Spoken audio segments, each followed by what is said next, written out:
Okay, this is me talking like a normal howdy, human. y'all. This is me. This is me, Ted Killer Cole, and I'm from Adair County. And that wasn't actually me. It was that was my buddy Ox. Oh. He was doing an impression. It was a pretty Ted Killer Cole. pretty poor impression, honestly. Okay. Do you want this to work? Or? Yeah. All right. Go ahead, skin it. Skin that smoke wagon and see what happens.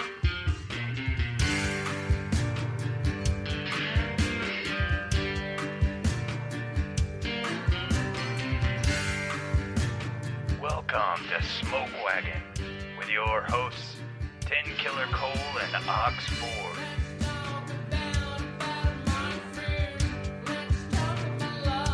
Howdy, folks. Welcome to Smoke Wagon.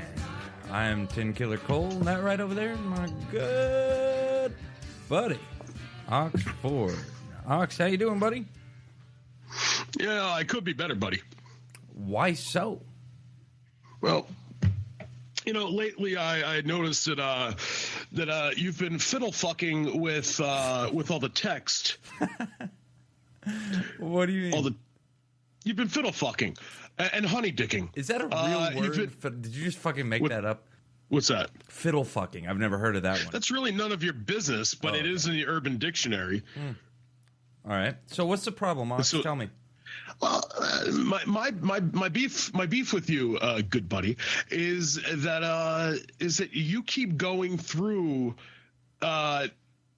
any text that I've been stylizing Smoke Wagon and capitalizing it. You've been going through and making it lowercase except for the S. Well, you did that on purpose? Yes, I did that on purpose. Listen, I did this on purpose. Okay, I was going through our Spreaker account the other day, and Spreaker is the hosting service that we use to put things on iTunes, and so everything that I'm not explaining to you, asshole. I'm explaining to whoever's listening. Oh, okay.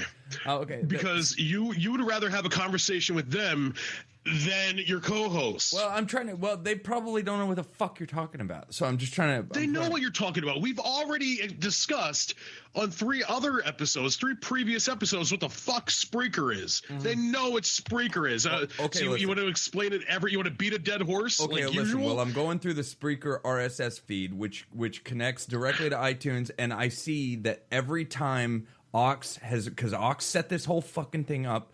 Every time he's written the word Smoke Wagon in our RSS feed, it's all in capital letters. But here's the thing. Yes. Like, it says Smoke Wagon Outlaw Radio. And then and Smoke Wagon is capitalized, and Outlaw and Radio are not capitalized. Are not. It fucking drives me up the wall. I mean, it's insane to me.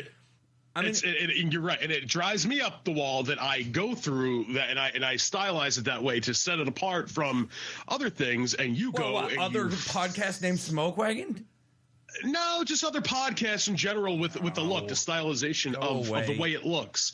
And I've taken a poll. All right, I've taken a poll with other people, and I said which looks better, and they've all it's been unanimous. They all say my kids and my girlfriend. Okay.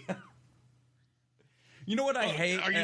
I hate when you get on iTunes when all the letters are capitalized. When you get on iTunes, it says Smoke Wago, and then on the next line it says N. Because it's all capitalized, it can't fit on the fucking screen, so it says Smoke Wago in. Right. It's fucking stupid looking. I like that. I like the fact that it says Smoke Wago. As a matter of fact, I'm thinking that if I'm going to deal with you going through and changing, which has to be a painstaking task because I know for me, which you're undoing my work. Like I don't go and undo all your the mistakes.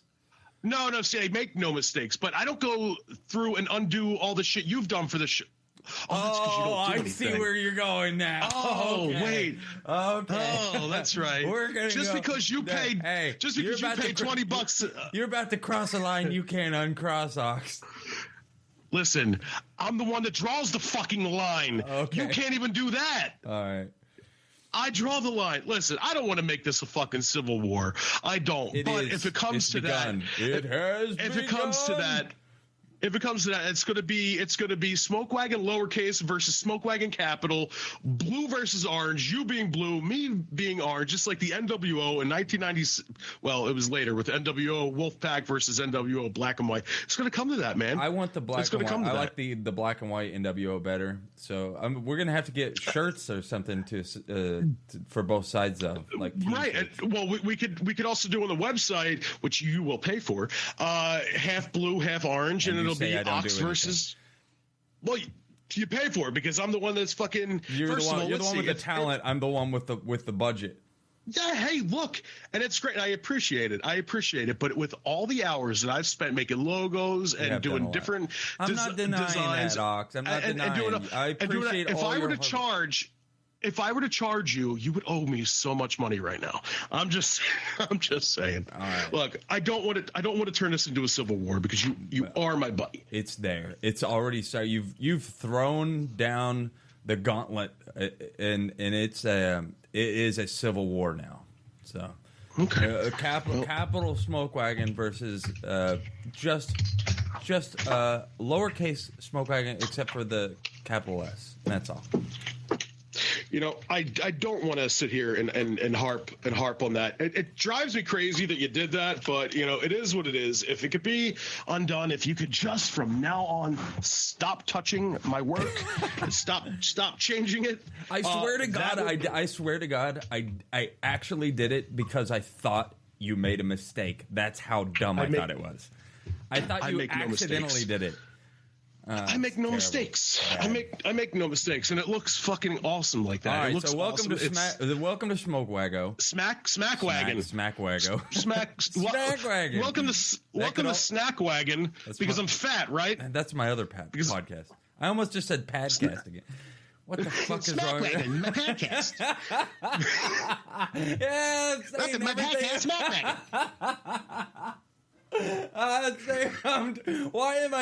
Why am I talking like Cartwheel? I'm not drunk enough to do this. I fucking quit. Let's do this later. All right. Wagon, Smack Wagon. Hey, my podcast, Smack Wagon. Listen, we're gonna move on a little bit from that. I have I'm so cognizant now of my ums. Okay, so I want to tell them about the conversation we had when we're chilling and we're talking on a fucking phone. You call me and I'm laying in bed with my girlfriend, and your name comes up on the phone. Now, to further break down the fourth wall, as we do every episode, because it's not really theater of the mind with this show. You know, we kind of let you in on the bits. You know, we're not going to pretend like, you know, that this shit's, you know, like everything we're saying is real, whatever. We know that my name is not really Oxford. We know that his name is not really Like I said, I want to make something. I want to make, while we're on this subject real quick, I want to make something perfectly clear because I haven't before on the show. Ox and I are not claiming to be any sort of historians on the American frontier. We merely consider ourselves like Wild West enthusiasts. As a matter of fact, a whole metric shit ton of the information we present in this podcast may or may not be entirely factual or entirely bullshit. So don't get me wrong, we're not out to blow smoke up anybody's asshole. I'm just saying that we're only a couple of regular shit dicks that happen to unless they are delicious looking assholes, then I will blow smoke up it. Yeah, unless they're delicious looking assholes. Right. So I'm just saying, don't take us too seriously. That's what I'm getting at. So my name's not Ox for real. It's Jack, and yours isn't 10 Killer Cole. It's Nate. Well, but in the Cole is my name though. It's your middle Cole. name. It's and Oxenford is my mother's maiden name. It was my grandpa's name, who, you know, I fucking grew up like idolizing. Like that man was my world. He just passed away on October 4th. If I may have said I may have said thank you. I may have said the 3rd before, but that was the day my dog was born. My dog was born the day before my grandpa died. So you know, I mix up the dates sometimes. But anyway, he died October 4th. 2016. And so, for him, I kind of, I'm taking the name. Plus, like I said, I explained before. Also, it's after Ox Baker, Robert Ford, and then, the whole Oxenford thing. So anyway, in my phone, instead of having, Nate, I have your name as 10 Killer Cole, and you have my name in your phone as Ox. I do. Just but for the record, both capital letters, OX, just like you. See, I'm taking your lead, following your lead. Okay. Well, I think you may be all caps too. Anyway, I have it capital, or I have your name changed to that. And it was your idea that we call each other by our show personas. That way we get used to using those names. Mm-hmm. Even though now it doesn't really matter because we keep. That makes me sound really stupid. No, yeah, but I like the idea. And then you keep calling me Jack every fucking episode. Well, so it's but that's because every episode I'm drunk and I forget. It's fine. I know. So anyway, I have your name as 10 Killer Cole in my phone. Correct. And one night you call, and phone rings, and I quickly go to answer it so it doesn't keep ringing. And my girlfriend turns, and she sees the phone, she sees the name, and she goes, "Who the fuck is Tanika Cole?" And I start pissing myself laughing, and I'm like, "What?" And I'm like, "It says 10 Killer Cole, you fucking asshole." Tanika Cole. Tanika Cole. I should just start going by that. Yeah, and so I'm telling you, when we get on the phone, we're fucking cracking up laughing. I don't know if you remember it because you're probably I was in my garage at the time. That's what I remember. Okay. That's about it though. But I do remember you telling me something about Tanika Cole. I was really blasted though. So like I remember me and you at the time like just cracking the fuck up, like laughing about Tanika Cole. So she gets super embarrassed about it now. Like if I bring it up, I'll be like, "Oh, hey, it's Tanika Cole on the phone," and and I'm like, it sounds like a black girl name, it does. It sounds like a black girl, Tanika Cole. Yeah, but it's funny because Buckaroo Brian actually worked with a girl named Tanika, which is hilarious. That's real. Yeah, for real? You're fucking for real. Tanika. He worked with a girl named Tanika. Yep. Tanika. Yeah. And which makes it even fucking funnier. Yeah. So. Jesus. But what's up? Oh no, I just didn't know. Like I thought you were joking with me. No, absolutely. He worked with a girl named Tanika. Oh, and by the way, I wanted to discuss with you my idea for Smoke Wagon Saloon. Like our own bar? Well, no. It would be like if we had our own podcast studio. Oh, okay. Yeah, that would be awesome, man. Like if we were both doing it from the same room, because obviously you're in Kansas, I'm in Pennsylvania. Word. It's or Pennsyltucky. That's Pennsyltucky. But me and instead of discussing with you on the phone all the time about some of our ideas, and just having cool conversations, we should do it, on here. Like I want the listeners to be a part of, our conversations and our ideas. Yeah. That way, if they have any input, like we could hear it. So me and Buckaroo Brian always have this we always have like funny conversations, and we always say that we should always record everything we're saying, because our funniest conversations happen when it's just organic and we're just sitting there and we start discussing shit, and then we always at the end say, "Why weren't we recording that?" I feel like that all the time. That's kind of like how we that's how we come up with the tag at the beginning of this week's show and last week's show.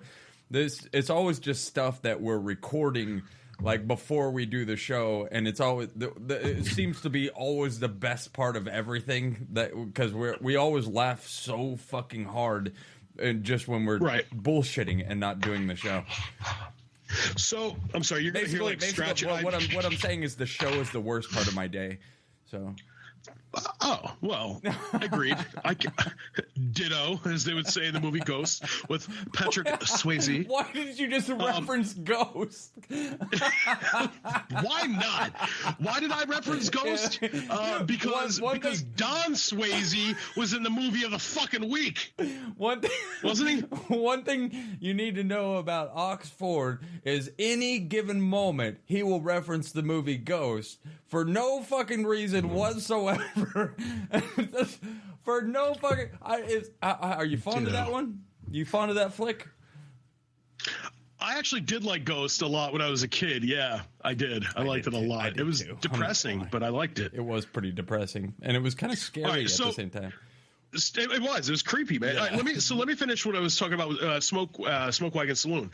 So right now I'm in the process of changing the basement around, for podcasting and for Periscope. Gotcha. I have like this blanket that I got for $9 at Walmart, and it has a wagon wheel on it. It's it's like a wagon, and it has mums, because mum's the word. Mum. And so I have it hanging on the wall behind me. And my idea is to scope with that, to try to keep up with some kind of Western or Old West ambiance, right? Gotcha. So, excuse me, I'm burping. Lord Chesterfield. Chesterfield. Thank you. Lord Chesterfield. Yep. Oh, I thought you were talking about the cigarettes. No. Lord Chesterfield Ale. So I have the couch here. Ale? Yes, that's what it's called. Okay, continue. It's, I'm just scrutinizing everything you say. That's all. No, I know. I get it. So behind the couch, I have curtains. Like these curtains up. I'm trying to make it presentable. Okay. I have my Still Shot 2 studio lights up here. I only have one on right now, but I wish you would turn it off. I wish you'd turn off all your lights. You're the one that begs me to get on camera to begin with. You said in the beginning, you're like, by the way, when we do the show, yeah, I remember. I recall. You don't have to remind. Have your you dang camera on. You do a terrible impression of me. Yeah, it's me, Ted Killer Cole from Adair County. Adair County, by God. Okay, talk about your lights some more. Fuck you. So no, but I'm trying to make it, and I would like for at some point for you to get a backdrop behind you to just something so it looks a little bit more old westy. That way, if we ever go live, we're kind of like maybe we could green screen the same backdrop or something that cool. But right now it's all Royals shit. Yeah, I see like, Royals post. I do like a good baseball. I see the Phillies. Yeah. I see the Phillies logo. Well, that's a whole poster filled with all the different baseball teams. I see it, 1980. But I'm seeing your TV and the Royals and your PS4 and what looks like a Ghostbusters backpack and all these different things in the background that's not really reflective of the Old West. No, but you do have one. You do have two things. You have a Tombstone poster, and you have the old, what's that little Old West plaque thing? I have my you put on Twitter. The reward poster for Cole and Jim and Bob Younger. Okay, that's right, and what you put on Twitter before, and it's fucking awesome, and that's great, and that would be. There you go. See, now I have something in the back. It makes me feel a little bit more, like we're like for the ambiance. Yeah, there you go. There you go. I put it on the little shelf right behind me. It's sitting on my PlayStation now. You're setting the aesthetic, and it's making me feel more into it right now. Which is weird. Are you wearing it's your weird cowboy boots? No, I don't. I'm actually barefoot right now. So. Well, that makes sense. You are from Oklahoma, so go ahead. Yeah, I do everything barefoot.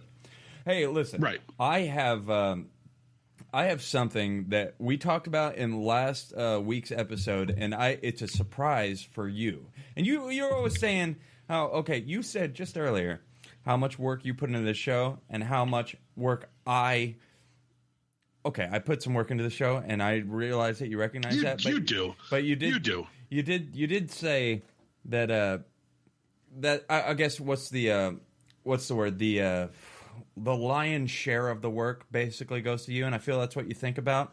But listen, I thought about you this week before the show. I thought about you, and I went back, and That's not surprising, as you call me all the time. Dude, you call me all the time. I never call you. You tell me to call you. No, I don't. I don't. Wait, hold on. You never call me? Do I have to go through my fucking phone? Well, I'll call you like after you call me. Listen, this is all right. This is not the point right now. What I'm saying is, I thought about you this week before the show, and I listened to last week's show, obviously, because I had to edit it and post it. But which is another thing that I do for the show. I do all the editing, and you do not. But you're right. But I went through last week's podcast. I give the content. I give all the good parts of it, and you try to edit out me. I insert timing. That's what I do.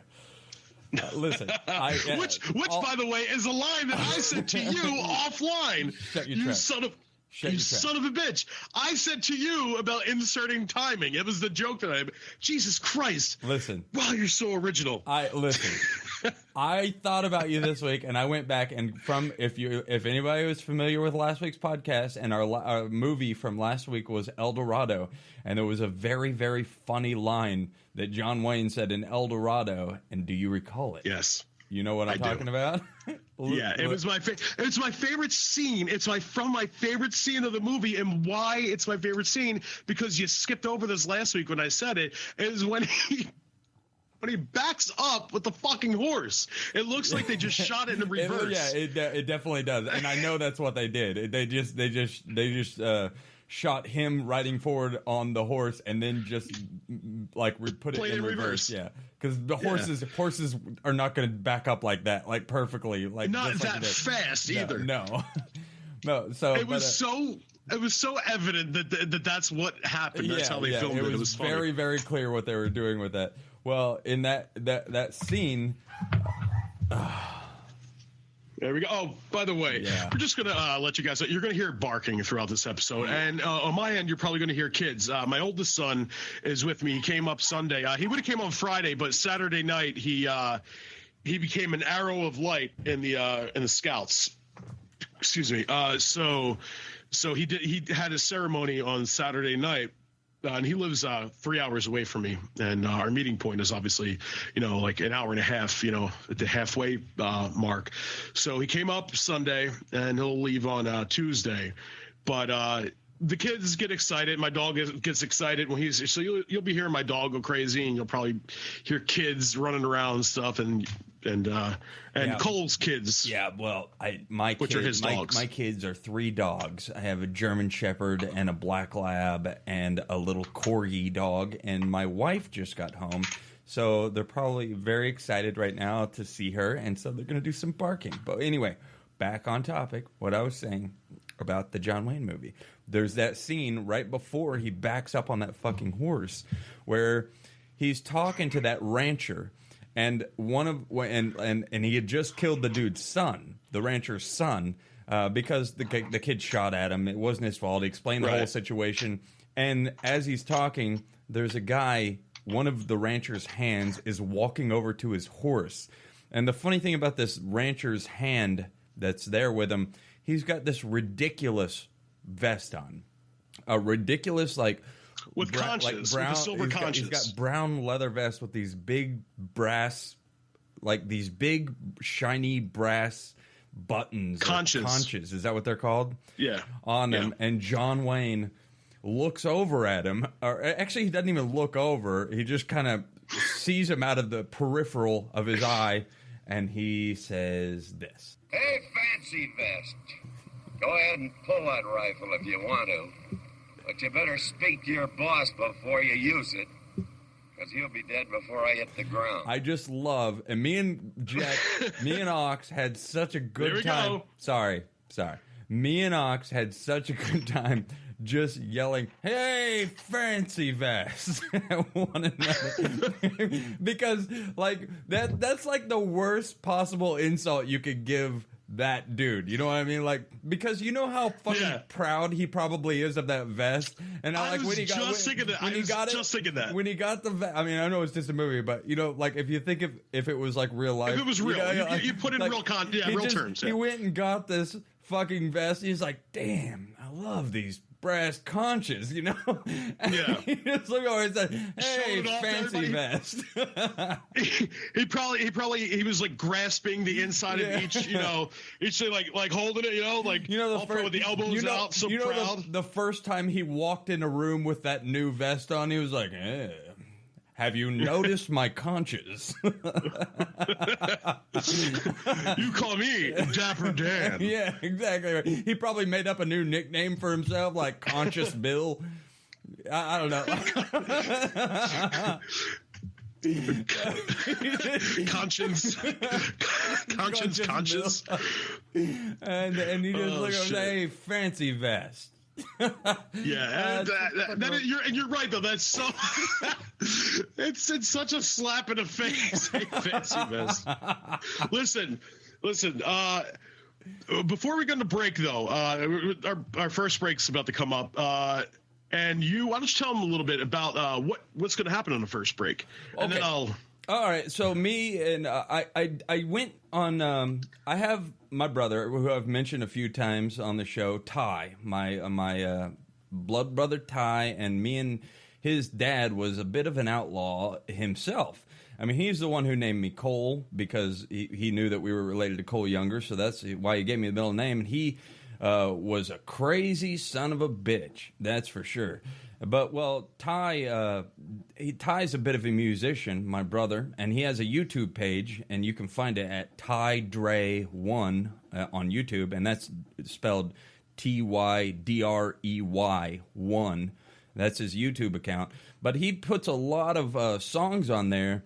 Most of them are covers, but there is one that I went and snagged from his YouTube page, and I hope he doesn't mind me play it on this thing because I didn't actually ask him. But this is my. Well, that's because you're an outlaw. Yeah, that's right. Listen, outlaws. This is Smoke Wagon Outlaw Radio. We don't ask permission. We plug you and then we tell you, hey, do you think when we play those fucking Cisco's ads that Cisco's even knows we're plugging them? They should fucking thank us. They're like, no, they don't know. How did you hear about us? Smoke Wagon? What the fuck is that? Yeah. Listen, I'm here because of Smoke Wagon. Does that give me a discount? There are probably people at fucking Cisco's right now asking if they get a discount because they heard about us on Smoke Wagon. What? I have no fucking clue what Smoke Wagon is. No. Well, listen. This song by his brother is it's a touching tribute to their dad. Yeah. And it's a beautiful song. I've heard it a couple times. It's a really good song. Mm-hmm. It's called "Man in the Picture," and this is a song that Ty wrote about our dad, who unfortunately died at a very young age, as outlaws will generally do. He was, without getting too emotional, he was stabbed to death in a knife fight. But like I said, he was a crazy son of a bitch. So here's a man in the picture. Hold on. No, go ahead. Wait, I'm sorry. I do want to plug. I want to plug our social media in the beginning, right before, just so I get it out of the way. Yeah, for sure. Because it's always one of the last things. So let me plug the social media, and then as soon as I'm done, we're gonna go right into break. Okay, so our Spreaker.com account is Spreaker.com/user/SmokeWagon. You don't need the user. You don't need the user. You can just type in www.spreaker.com/SmokeWagon, and that's it. Well then I don't think you need the www. Well, you probably don't. You could just type. You probably don't. All of that without the www. Spreaker.com/SmokeWagon. Yep, that's all you need. Right. Okay. Well, we're short. All right. So it took longer to explain that than it did for them to actually go there and type it in. Also, our Gmail, our Facebook, our Instagram, Google Plus, which, really, if you have Gmail, obviously Twitter. It's going to be Google Plus. Twitter, it's all Smoke Wagon Radio. And search iTunes for Smoke Wagon Outlaw Radio or Smoke Wagon Radio. It doesn't really matter. A lot of the stuff that we'll talk about on the show, pictures, we'll take pictures of not only the stuff around us, like my Cole Younger wanted poster, and ourselves and whatever else. We'll post those things on our Twitter account, which is at Smoke Wagon Radio. So it's a convenient tool to use for fans of the show. All right, so we're going to go into our first break, and this is an original song by my brother Ty, and it's called Man in the Picture.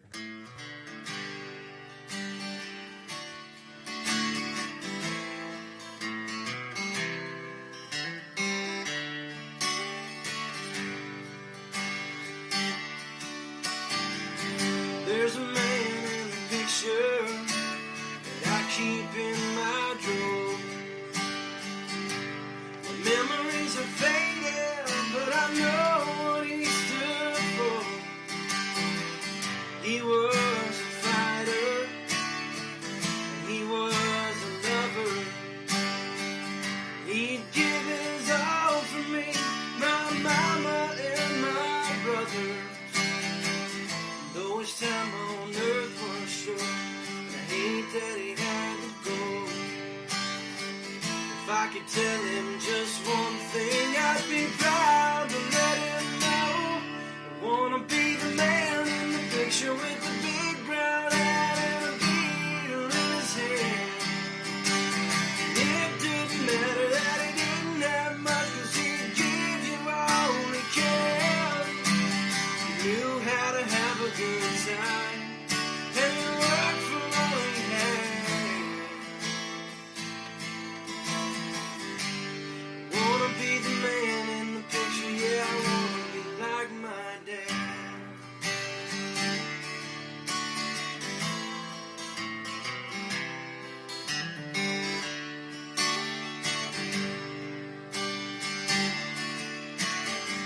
He had his share of problems, Lord knows so do I. We tried to make things right, Lord knows how we tried. His time on earth was short, and I hate that he had to go. If I could tell him just one thing, I'd be proud to let him know. I wanna be the man in the picture with the big brown hat and a beetle in his hand. It never mattered that he didn't have much, 'cause he'd give you all he can. He knew how to have a good time, and he worked for all he had. I wanna be the man in the picture, yeah, I wanna be like my dad.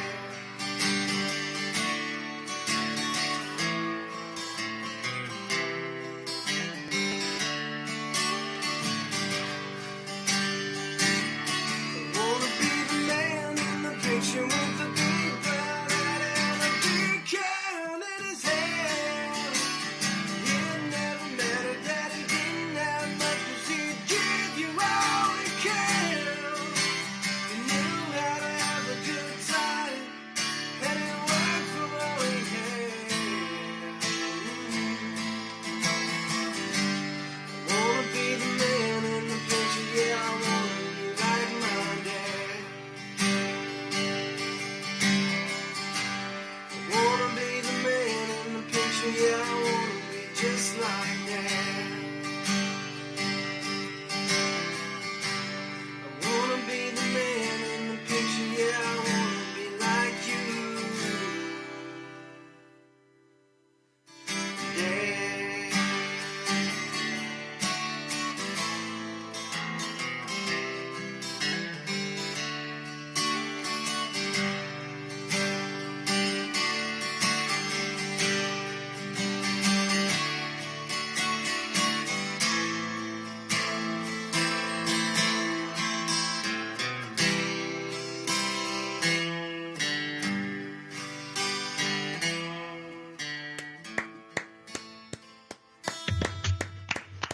There we go. Bravo, Ty. Very nice. Very nice. That was a good song. Encore! Again, that again, No. play Freebird! Freebird! Freebird! Simple Man! You know Simple Man? It's a very good song. My brother is a talented oh my gosh. The dog liked it. Yeah, I know. The dog liked it. Go on. Now, your brother is a. Are you still recording? I hope you're still recording. Yeah, I am. Okay, good. I'm good. I had to let my dog. My wife came in here and kissed me, and then left the little dog, the corgi, in here, and she was very excited.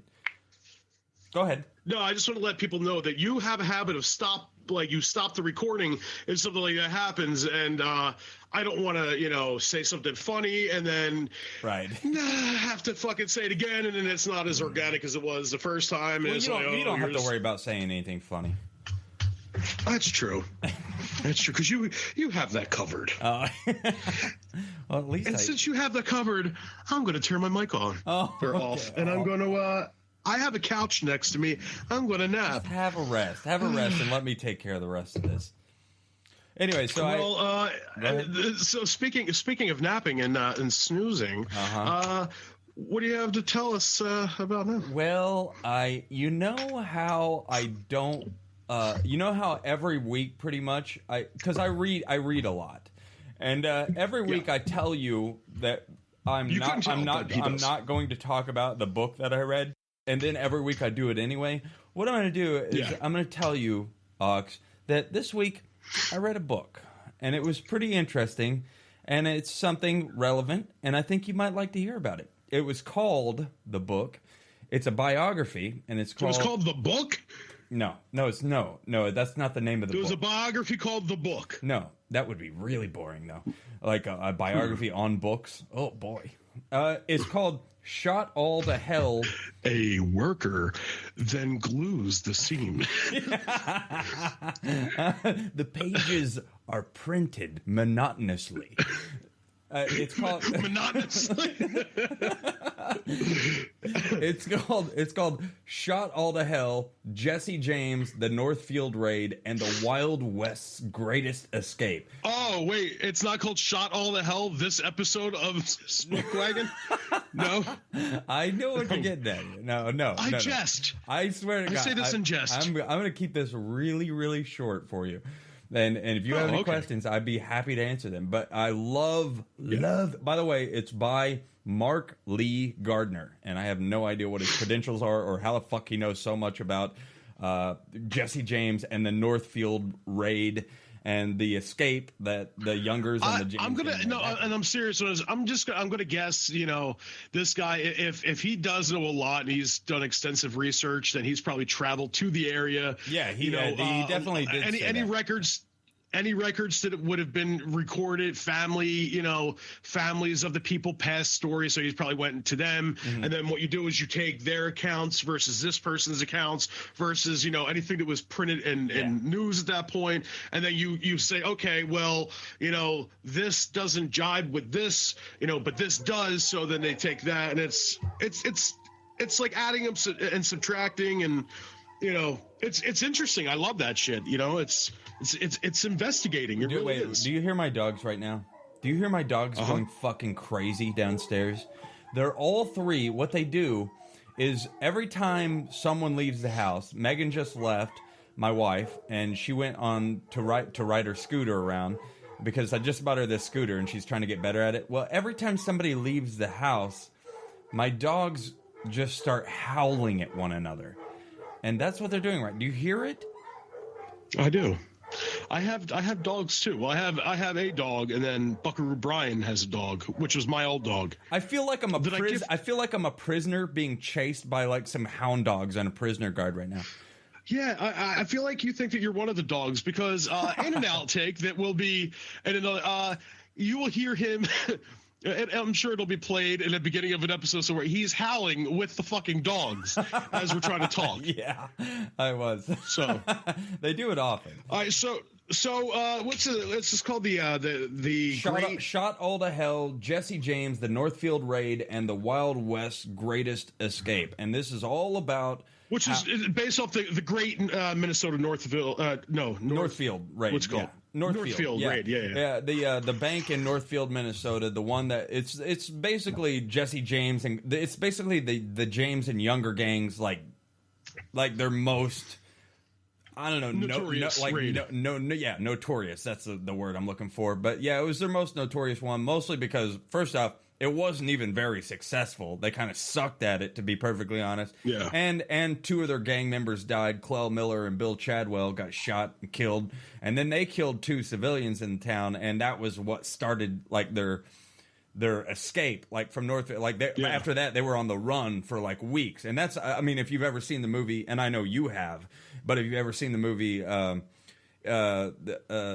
the coward who killed assassination. the assassination of Jesse James by the coward Robert Ford. That was like after the younger brothers were already all incarcerated. This was all after the Northfield raid and stuff.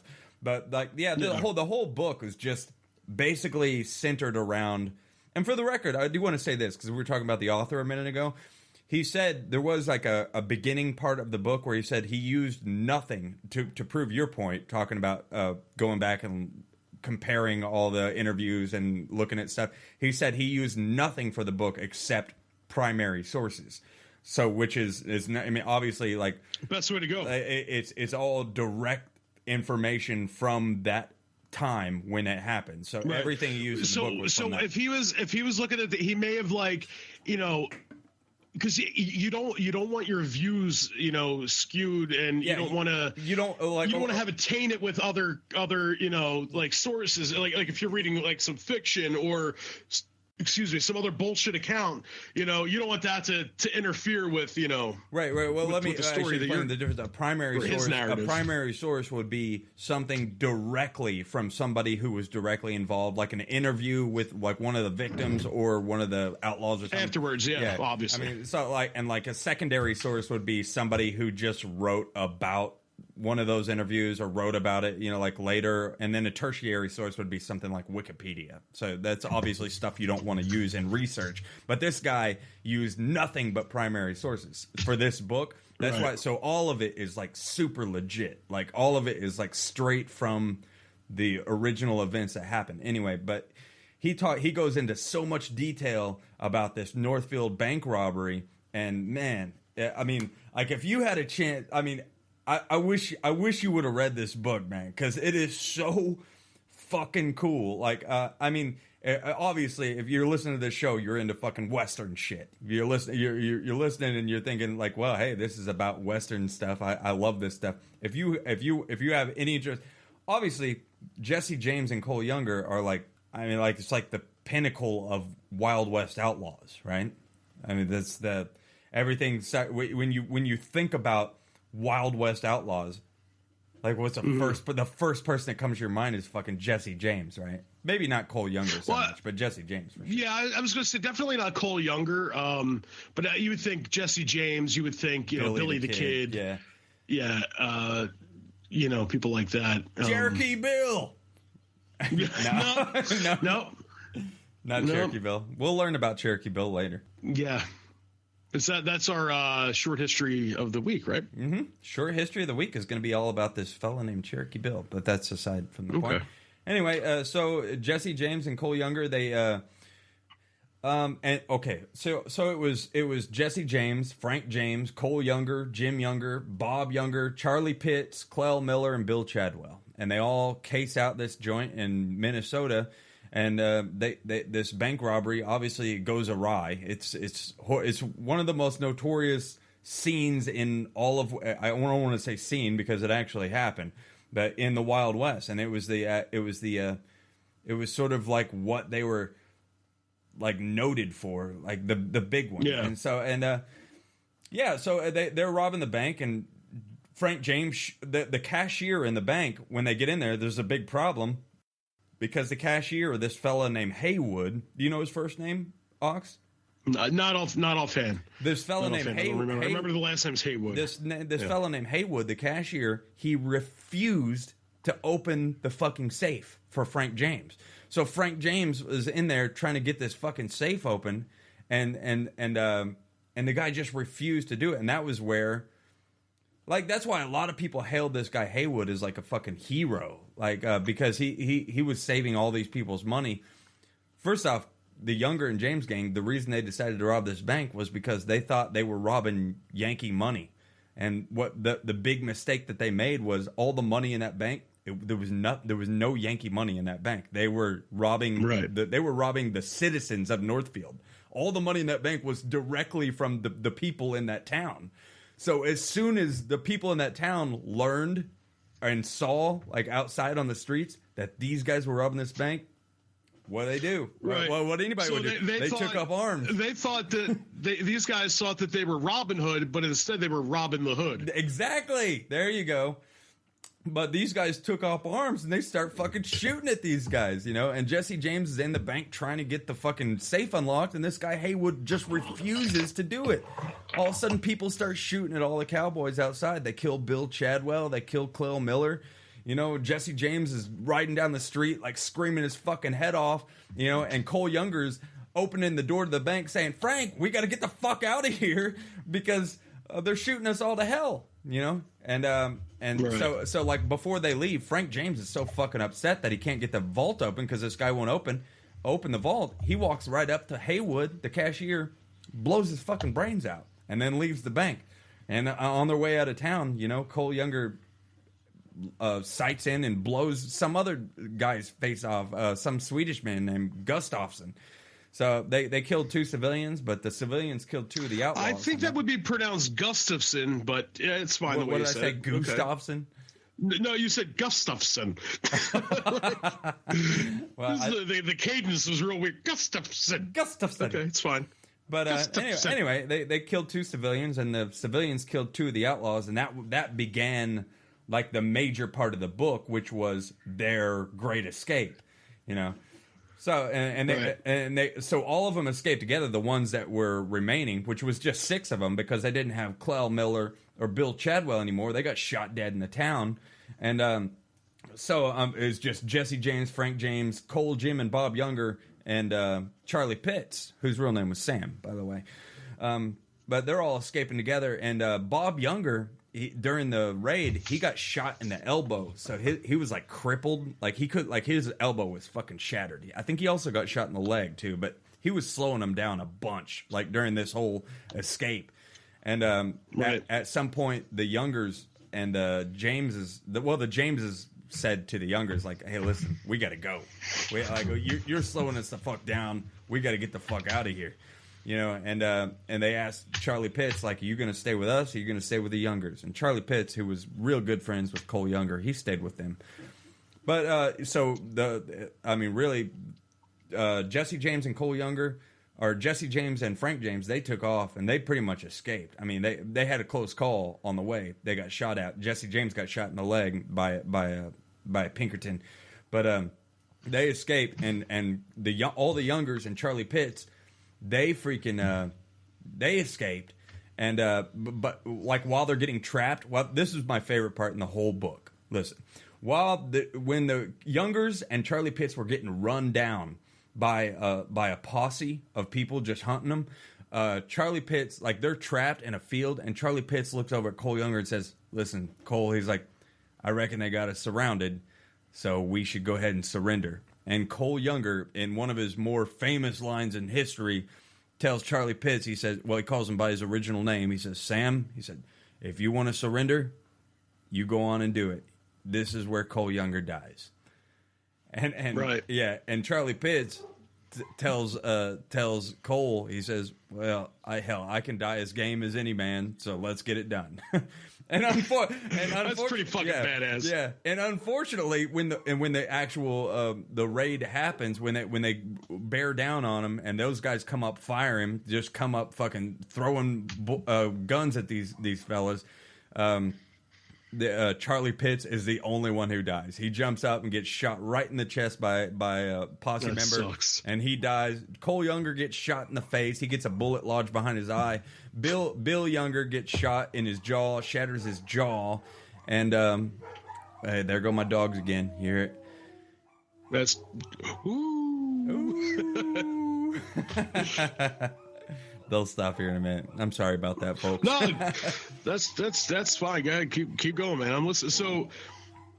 So these guys, I mean, yeah, like getting shot in the jaw, getting shot in the fucking elbow. Yeah, and the funny thing was too, like after they surrendered, I think it was Bob Younger, the one who got shot in the elbow.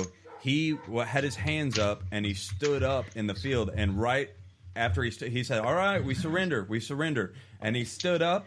and somebody shot him right in the leg. Somebody shot him in the leg. He goes, and he said, "You sons of bitches! I was trying to surrender, and you shot me." At least he kept his wits, right? But I mean, it's just a great story about a really historic and like crazy time in the American frontier. And I mean, if you get a chance, man, you should read "Shot All to Hell" by Mark Lee Gardner. It is really something. If you're into the Wild West, it's a special book. And not only that, but it is also going to be our Wagon Western of the Week, which is our movie for next week. Yes, it's next week's the Great Northfield, Minnesota Raid, 1972. And that could be found on YouTube. Usually we go to Netflix for our movies, but this one's not on Netflix. You can just search for the Great. What's it called again? The Great Northfield, Minnesota Raid. The Great Northfield, Minnesota Raid, and it's all about that Northfield bank robbery with Jesse James and Frank James. Who's in it? I know for sure that Robert Duvall is in it. I think he plays. Okay. He plays either Jesse James or Cole Younger, one of the two. And he's in the. He's also in the Lonesome Dove. Yes, which is another great book, Lonesome Dove. Of course, yeah, Lonesome Dove. He's also. But I'm talking about the TV miniseries that they made, which you still haven't seen, have you? No, I haven't seen a minute of it, but I can't wait to see it after reading the book. I want that. I want that, and maybe, if we announce that could be, since it's a miniseries and they have a week between shows, maybe that could be our, Wagon Western of the Week. 1 week they can maybe power watch that, or maybe binge watch it. Or maybe we could do a thing where we do just one episode at a time. But that might be a little bit cumbersome because I think there's that's going to be drawn out.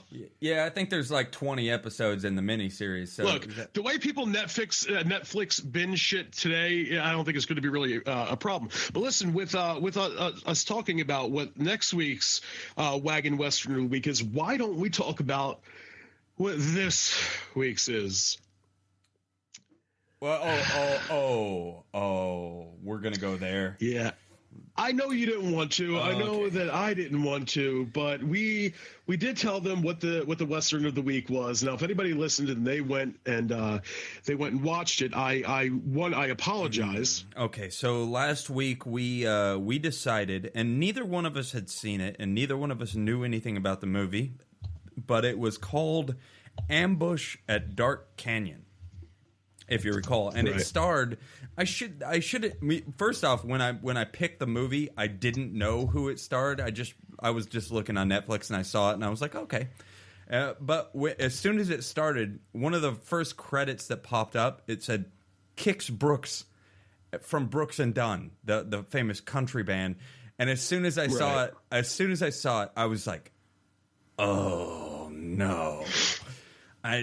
Because it's like one of the, how singers sometimes sort of try to transition into movies and they're just always really horrible. Yeah. I was gonna say, but it's just gonna be. It's like if you see like a wrestler like Kevin Nash in a movie, you're like, I mean, like with the exception of like The Rock, who just happens to be really funny and really good in movies. Not only that, but he's the highest paid actor in Hollywood. Right. The highest paid actor. But I mean, you're literally talking about not even, it's not even like if I would have seen Garth Brooks on the credits, I would have been like, oh, okay. But it was Kix Brooks, Tim McGraw, yeah, somebody like that. Tim McGraw actually does some acting, and he does a pretty good job. But I'm saying Tim McGraw, even fucking Zach Brown, Kenny Chesney. You see somebody of that kind of. No, I don't know about Kenny Chesney because he's goofy, but. He looks like, to me, he always reminded me of a turkey. Yeah. Like a human turkey. He's got a very small head, a weird shaped head. He does. Yeah. I don't know. Yeah, he's got to wear that. He's got to wear a hat because when he takes it off, he's bald and he looks just really weird. Looks dumb. Anyway. Yeah. So anyway, I know you had to watch this because of Kix Brooks. Yeah, well, I saw Kix Brooks, and don't get me wrong, as soon as I saw it, I had two reactions at the same time. One was, oh no, and the other was like, I wonder what the fuck Kix Brooks acts like, you know, like, right, yeah. like, but I mean, you know what? Even if it was Ronnie Dunn, I would have been happier, you know, instead of Kix Brooks, because Kix Brooks is obviously he's the less talented of Brooks and Dunn. I mean, like, I'm gonna cut you off, and I'm gonna say this: Kix Brooks was probably the best actor in the movie. He probably was. Actually, you know what? He was actually better than Ernie Hudson, who is just an actor. Yeah. Now, which is funny. All right, let me tell you something. So, it's Ambush at Dark Canyon, made in 2012, or at least that's when it came out. So I'm looking at the IMDb credits.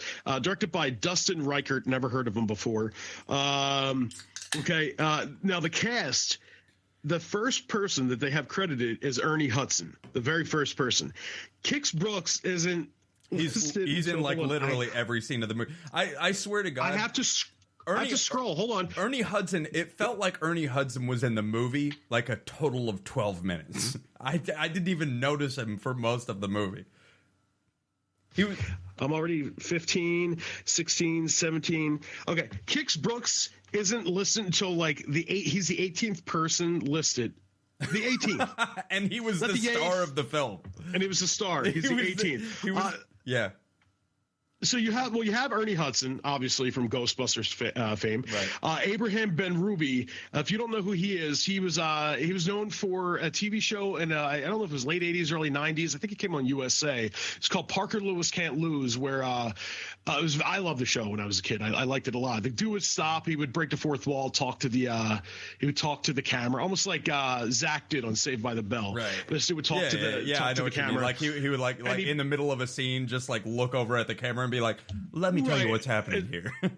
Yeah, and he was, and Abraham Ben-Ruby was also known for ER in the mid 90s, alongside George Clooney. Complete side note, I don't know why I'm just thought of this, but when I said that, when he turns to the camera and starts talking like to the audience, and then it'll continue the scene, it reminds me of how like some people will do videos like on podcasts or on like video blogs or whatever, and they'll start the video, and the video will start with him looking a different direction, like looking off into the distance, and then he'll turn and face the camera and be like, "Oh, hi, I didn't see you come in," you know, like you know what I mean?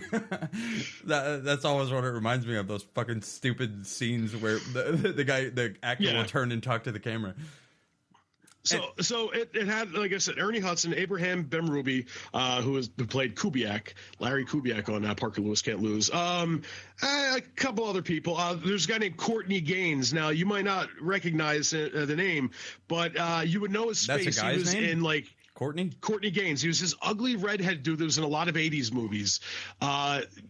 He's one of those dudes, if you saw him, you'd be like, oh, I know that guy. Or maybe not, if you fucking didn't watch 80s movies. I don't know. Anyway, it doesn't really matter.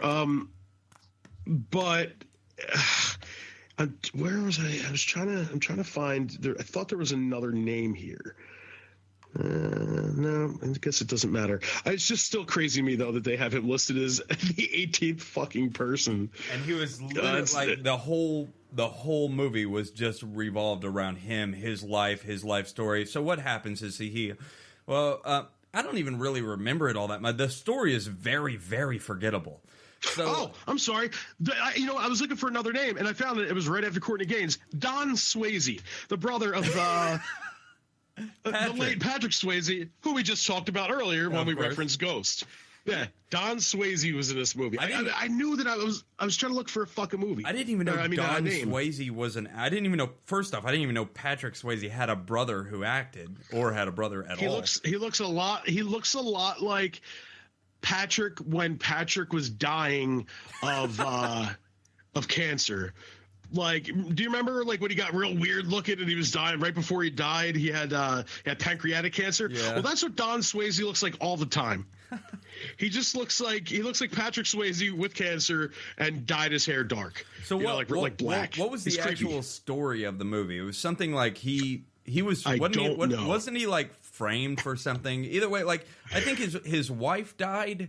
Kix Brooks' wife died, and like somehow. Well, let me read this synopsis. That way we save these people time. Okay. U.S. Marshal Duke Donovan, which is Kix Brooks, is imprisoned, accused of being an accomplice in a bank robbery. After discovering that his partner is planning to kill his wife, he must escape prison in time to save his wife and clear his name. Shitty fucking story for a shitty fucking movie. If we can jump and fucking get this over with, unless you really want to sit here and talk about it, I don't. It was. I will. How many shiny badges do you give Ambush at Dark Canyon? That's what I was just going to say. Again, our rating system is 0 to 10, which is a scale of the ridiculous 6 to Tombstone. Okay. I'm going to give this 2 shiny badges. I'm totally with you. 100%. I was thinking 2 shiny badges for Ambush at Dark Canyon.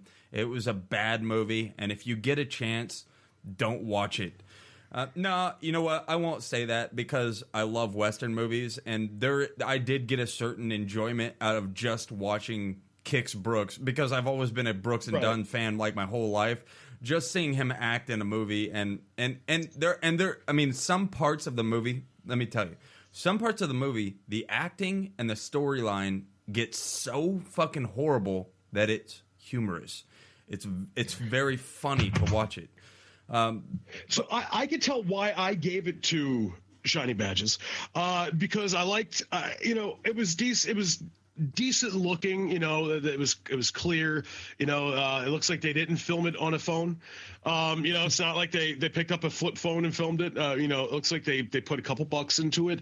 Some of the scene transitions were decent. I like the music. You like the music. Yeah, most of the music in it is you can tell from the very beginning. As soon as you see Kix Brooks and you hear the music, you're like, this sounds like Brooks and Dunn. Like most of the music in the movie sounds like something produced or done by Kix Brooks and or Ronnie Dunn, or most of it. And it does have there are some scenes where normally they wouldn't be as come across as powerful, but they do more so just because the music is really good. You know what I mean? Like if you were, I get you. Like some scenes, like if you were to just leave music out or put a worse song in there, it would come across as really flat and dumb. But the music amps it up a little bit. So the music is good in the film. Like what the first thing I thought, I like how it's, hold on real quick. I like how it started too. Like how it started out in the 1920s, and the movie's told in flashback because it's about, this guy works at a newspaper, and he finds out that the guy that started the newspaper. You know what it reminded me of? I don't know if you've seen this, but it reminded me of Young Guns 2. Have you seen Young Guns 2?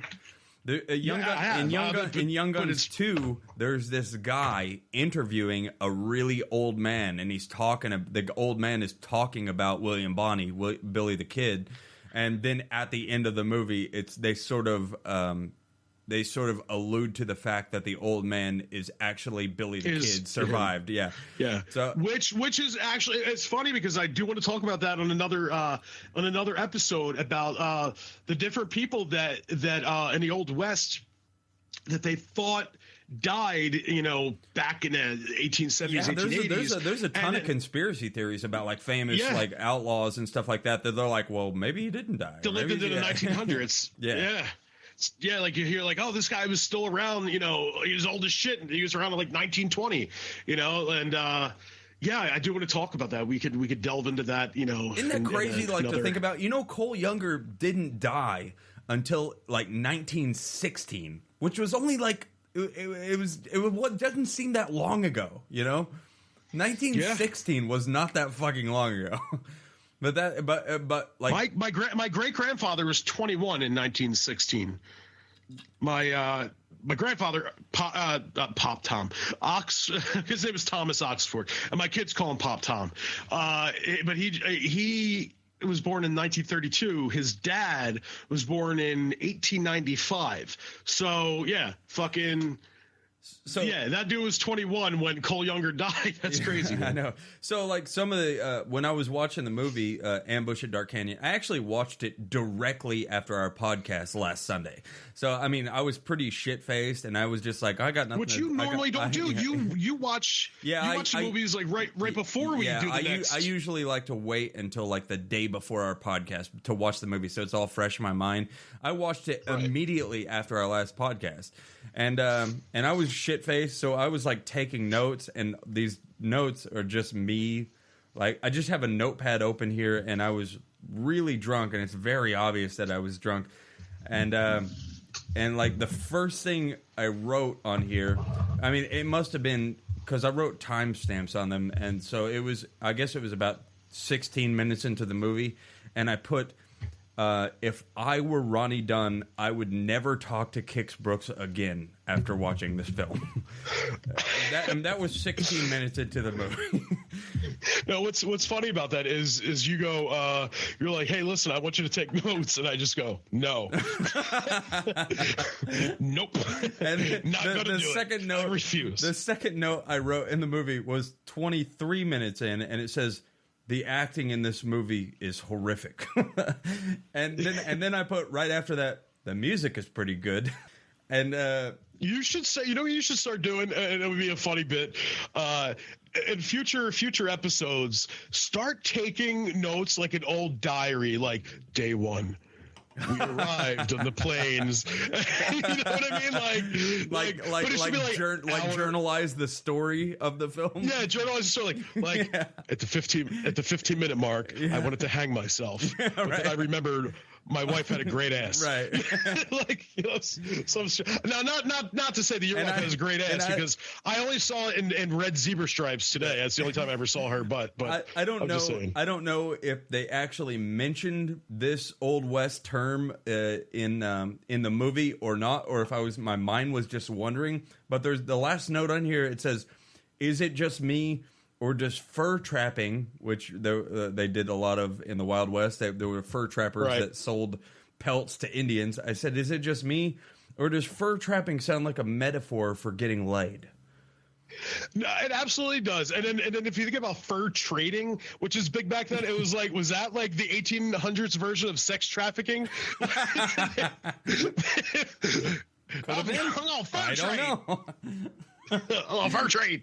I feel like if I had like a group of buddies, which I don't have friends. Ox is my only friend, as a matter of fact. But if I had a group of friends, I would just be like, hey, I would be like, Caitlin and I have Buckaroo Brian. I'd be like, hey, bros, are we gonna go out fur trapping tonight? You know, who's up for some fur trapping?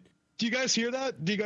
See, we're trying to. We've been cordial. We've been getting along. You know, trying to avoid the whole civil war thing. But this is what he does. Hasn't left your mind. He no, because you just blew me off.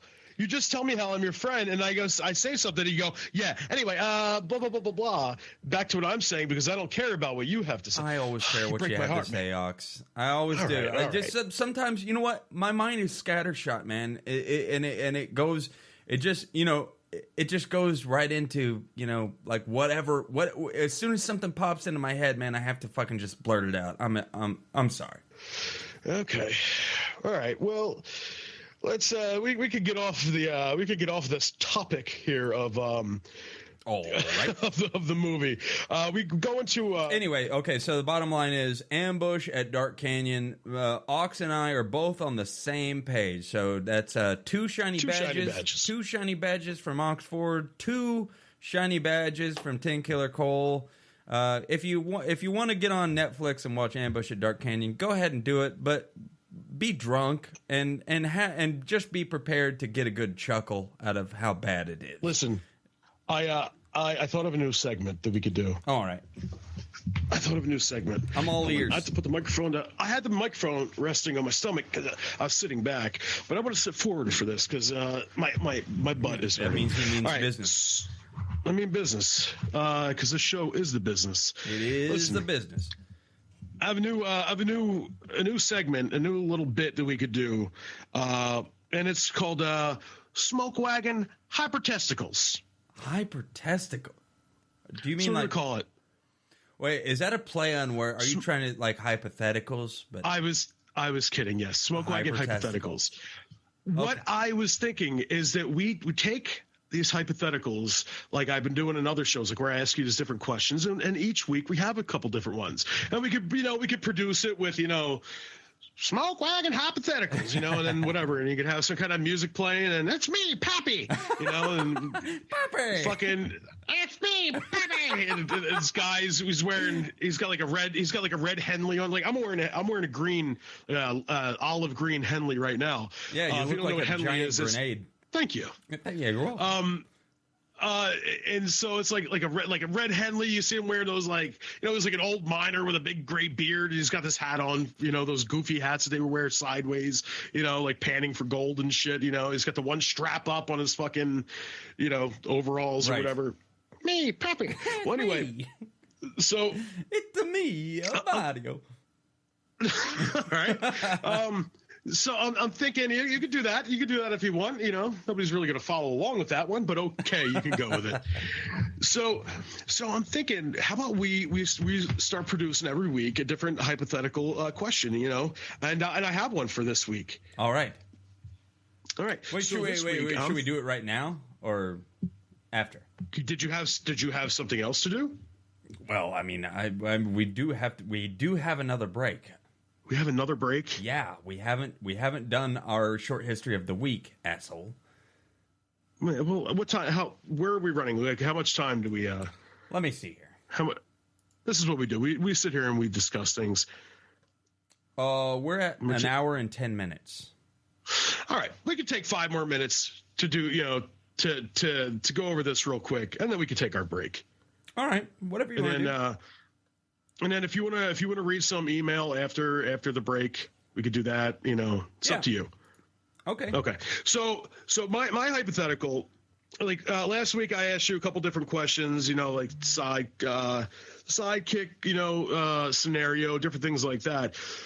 My question is, if you could take a town, like an Old West town, like, a town that looks like the Old West. Now, it doesn't have to be in the 1800s. Okay. All right. Just so we're clear. It doesn't have to be in the 1800s. It doesn't have to be, people running around, I do want people to be dressed, like that attire. I want them to look that, have that look. But if you could take a town, construct a town. If you were going to enter the town, you had to dress appropriately. Like you couldn't just. Well, that's my rule. That's my rule because that's what I want. Yeah. Okay. I'm going to call it. By the way, I'm going to call it Smoketown. Smoketown. It's called Smoketown. I like it. Smoketown.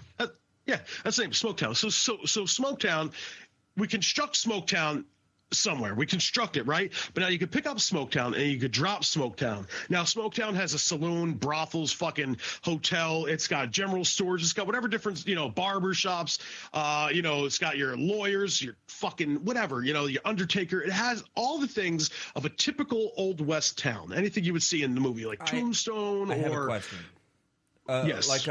What about the law, the legality of when you enter Smoketown? When you enter Smoketown, could you just throw down or have a duel with somebody in Smoketown without it being like a big deal? You can if you keep cutting me off and asking me a bunch of questions while I'm trying to spit this the fuck out. I'm trying to. I understand you're trying to understand the whole thing, but you're getting too deep into it, and I don't really care. It's just about the look, really. It's about the aesthetics of this goddamn town. Okay. No, you know what? There's no guns. There's no guns in my fucking town. There's no guns in Smoketown, so maybe you don't want to come here. You can have well, there's bars.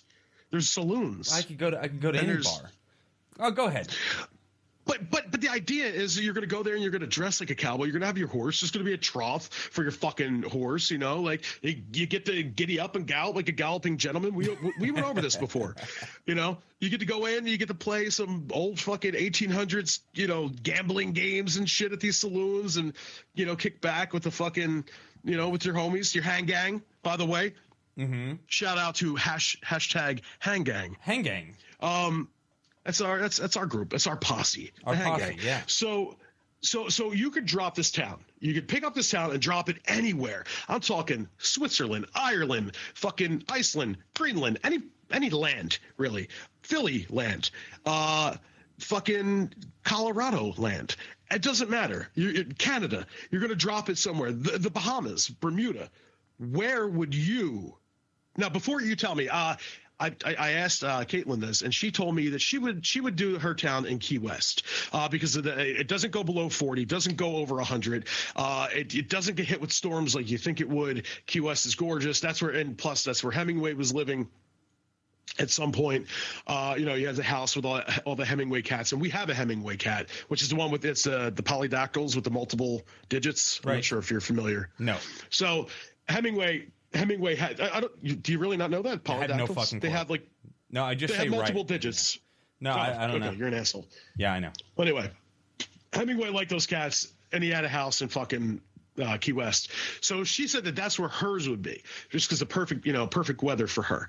I personally like cooler weather. My dream is to live in like the Pacific Northwest, Oregon, Washington, even up in fucking Vancouver. You know what I always associate that area with, the Pacific Northwest, Oregon and Washington? What's that? I always think about serial killers. Because like Ted Bundy is from up there, and then the Green River Killer was in Oregon. And like they're two of the most notorious serial killers ever. Ted Bundy and the Green River Killer were both from like either Oregon or Washington State. Which is funny is because I know I have serial killer books, right? I think we discussed this before. I have Jack the Ripper books and serial killer books, which doesn't say a lot about me. But maybe it just shows who I really am. Yeah. Maybe that's why I want to live up there. But when you say that, I don't really think of the Green River Killer. I think of Son of Sam. I think of the Zodiac Killer. Before I would ever think. I don't even know who the Green River Killer is. Dude, he's killed more people than anybody in the fucking planet as far as serial killers. He's like you know what? I'm going to say that's debatable because I don't know. They credit him for something like 42 murders or something in Oregon. Yeah, well, I have 43. Okay. I have 43. Okay. All right. So you belong in Oregon. Look, I'm not saying that it's not true. I'm just saying I've never heard of them. But that's where I want to be. That's like, and it's funny because you think of the Oregon Trail. Like, I don't know if you've ever played that game for the computer years ago. I have. Yeah, I did a long time ago for sure. Yeah. And I do love the aesthetics of like the wagons.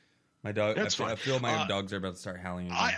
I feel you should stop bringing attention to it and just let it happen, man. Well, there they go. It's like you have an audience. It's like you have an audience, a canine audience. So my thing is I love the wagons and I love just to look at that stuff, man. And this is why we talk about this shit because our very first conversation about the Old West stuff was about Westworld and you saying that I was like.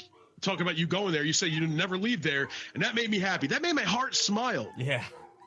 Cole, my heart smiled when you said you didn't want to fucking, you would never leave, because I'm like, that's great, man, because I could just picture us with our cowboy hats and our boots and drinking and fucking, have our holsters on, even though we're not going to have we don't have to have guns. If you want a gun, fine. Dude, I do want a gun because here's the thing. Look, I want our Wild West town, Smoke Town, wherever we decide to drop it, wherever you decide you want to drop it, wherever I decide I want to drop it. I want it to be like a safe zone. You know that movie like what's that movie called where one day a year like all laws The Purge. The Purge. So I want it to be every time you walk into Smoke Town, everything's game. You know what I mean? I mean, don't get me wrong. There's a sheriff there, and if you shoot somebody dead, you're going to be thrown in a fucking prison. Well, how about we're the sheriff? Well, I mean, all right. I mean, how about this? Like, every time you go, you could choose to be whoever you want. Just like Westworld. Like Westworld. Yeah, okay, when you check into Smoketown, because there's gates or whatever, you say. How about you're the only one that can have a gun in Smoketown? Well, yeah, I mean, that would be cool, especially because I would not like to die. So it would be cool to just be able to, like, be the one authority. Right. So when we go into Smoketown, PNW, I'm going to call it mine because, for Pacific Northwest, I rule that one. And then Caitlin's is Key West, or anybody in the hang gang that comes up and listens to this. Is that where you said you're putting yours, though? Oregon? I would think Oregon more than anything, but definitely the PNW, Pacific Northwest. Absolutely. It's definitely that. Where is yours? Where will you drop your Smoketown? Central Park, New York City. I'm putting it right in the middle of Central Park. I'm going to put my Smoketown right in the middle of Central Park, New York City. And listen, I have reasons. Because I feel like Central fucking Park. I feel like New York Cityans are. I don't know. Sometimes, I've never been to New York City, but I've met people from. I've never been there, but I've met people from New York City, and I feel like they need a dose of. They need a dose of the Midwest or the cowboy or the cowboy shit or the South or something like that, and I feel like. If you just I've heard you say something like that before. You'd once said to me, I don't know what your beef is with New York. I have my own. Fuck New York. I don't really like New York, except for Central Park, which is funny. Central Park is fucking gorgeous. But I've heard you say before that New York City needs culture, and I remember saying to you, what that culture? It's called a melting pot. They say it's one of the biggest melting pots. Well, I think what you meant was. Midwest. I know they have it's like you said, the melting pot of the world probably. And but listen, I was roommates with a kid when I went to after boot camp. I was going to my MOS school, which is military occupational specialty school. I was going to school and I was roomed up with a kid, 18-year-old kid. I can't even remember his name, but he was from New York City. And I asked him, because we were chilling in the room one time talking to each other, and I turned on the stereo. I was like, you want to listen to some Leonard Skinner? I was like, do you like Leonard Skinner? Because it's my favorite band, obviously. You know that. And right. The kid goes, I've never heard of him. I was like, and I laughed. I laughed at him. I was like, what do you mean him? Skinner? You're talking about Leonard Skinner? Yeah, I don't know him. I'm like, hey, you better be fucking joking with me. And I was like, Leonard Skinner is not him. That's grounds for an ass beating, man. Yeah. I said, it's a band, and you're fucking joking with me. He goes, no. I've never met, 18 years old. You've been alive on the planet for fucking 18 years. 18 years you've been around this motherfucker, and you don't know who Leonard Skinner did? He's like, I'm from New York City. And Jesus, for me, that's like a capital offense. Like if you were to be sitting in a bar in Oklahoma or Kansas, where I'm from, and you tell Leonard Skinner comes on a jukebox and you're like, who is this? You're liable to get slapped. If somebody's gonna be like, what the fuck are you talking about? Who is this? And I played him songs. I played him Sweet Home Alabama. I played him Freebird. And he was like, I don't know. I feel like I might have heard this in a movie or something. And it's like, you're a fucking asshole. I feel like I might never wanted to talk to him again. No. Ever. I probably would have. I did. That's ridiculous. Now I have to say, I didn't grow up with being Skinner as being, with Skinner being my favorite band growing up. But I have to tell you, man, lately that's all I listen to. That's all. My favorite song. What's your favorite song by them? I'm gonna guess Simple Man. Well, I'm very fond of Simple Man because it was my dad's favorite song. But at the same time, every time I hear Simple Man, I tear up a little bit because of my old man. Okay. So it's kind of an emotional song for me. If I had to pick another song, I really, really dig Four Walls of Rayford by Leonard Skinner. That song. Yeah. I dig that. There's a lot of. I have not heard too many fucking Leonard Skinner songs that I don't enjoy. They just have a million great songs. So. My favorite song. There's a couple of them, just all Tuesday's Gone. I like a lot. Yeah, obviously, Freebird, Simple Man. I was just trying to pick one that wasn't mainstream. I'm talking but Tuesday's Gone. I don't know if that's really a mainstream song. Is it? It is. I don't know. It is. Pretty much everybody. Okay. Yeah, everybody sort of knows when that comes on. Well, I love working for MCA. Yeah. I love that. So I love the riff, but my favorite fucking Skinner song by far is On the Hunt. On the Hunt. Yeah. On the Hunt is my favorite Skinner song. It's a great jam. I fucking, man. Wow, we left out Sweet Home Alabama, or at least I did, and when I was just saying like Freebird and Simple Man. Also, like Call Me the Breeze, I think is a fucking terrific Call Me the Breeze, song. yeah, great song too. But god damn, Curtis Lowe, On the Hunt, and Give Me Back My Bullets is another one of my favorites. But dude, On the Hunt, I can listen to that 100 fucking times a day. Sure. I can listen to it 100 times a day. All right. You want to hit up the last break and then we'll finish this off? Well, yeah, but I just want to say, so yours is going to be New York fucking City, which is great because you do have or Central Park. So you have your Wild West town in Central Park. So these people are walking around Central Park, which I love, by the way. I love. I've never been there. I love. Huh? Never been there. Never been there. Okay. I love Central Park. It's one of my favorite fucking things when you go up to New York. It's great. I love it, but it would be a really cool fucking thing to sit, because it's great. There's this picture where if you look at on one side of the street, it's like all trees and everything in Central Park, and then on the other side, it's tall fucking like buildings. Right. And it's like what New York City looked like at one point versus what it looks like today, and it's such a because let me ask you something. Hold on. I personally like. I like trees and I like forests and mountains and shit better than I do cities. I grew up in a city. I fucking hate the city. I mean, there are things about the city that I like, but but it's usually places to go, like stores and shit, But I could take that in a small fucking town. Like I'm a Main Street USA guy.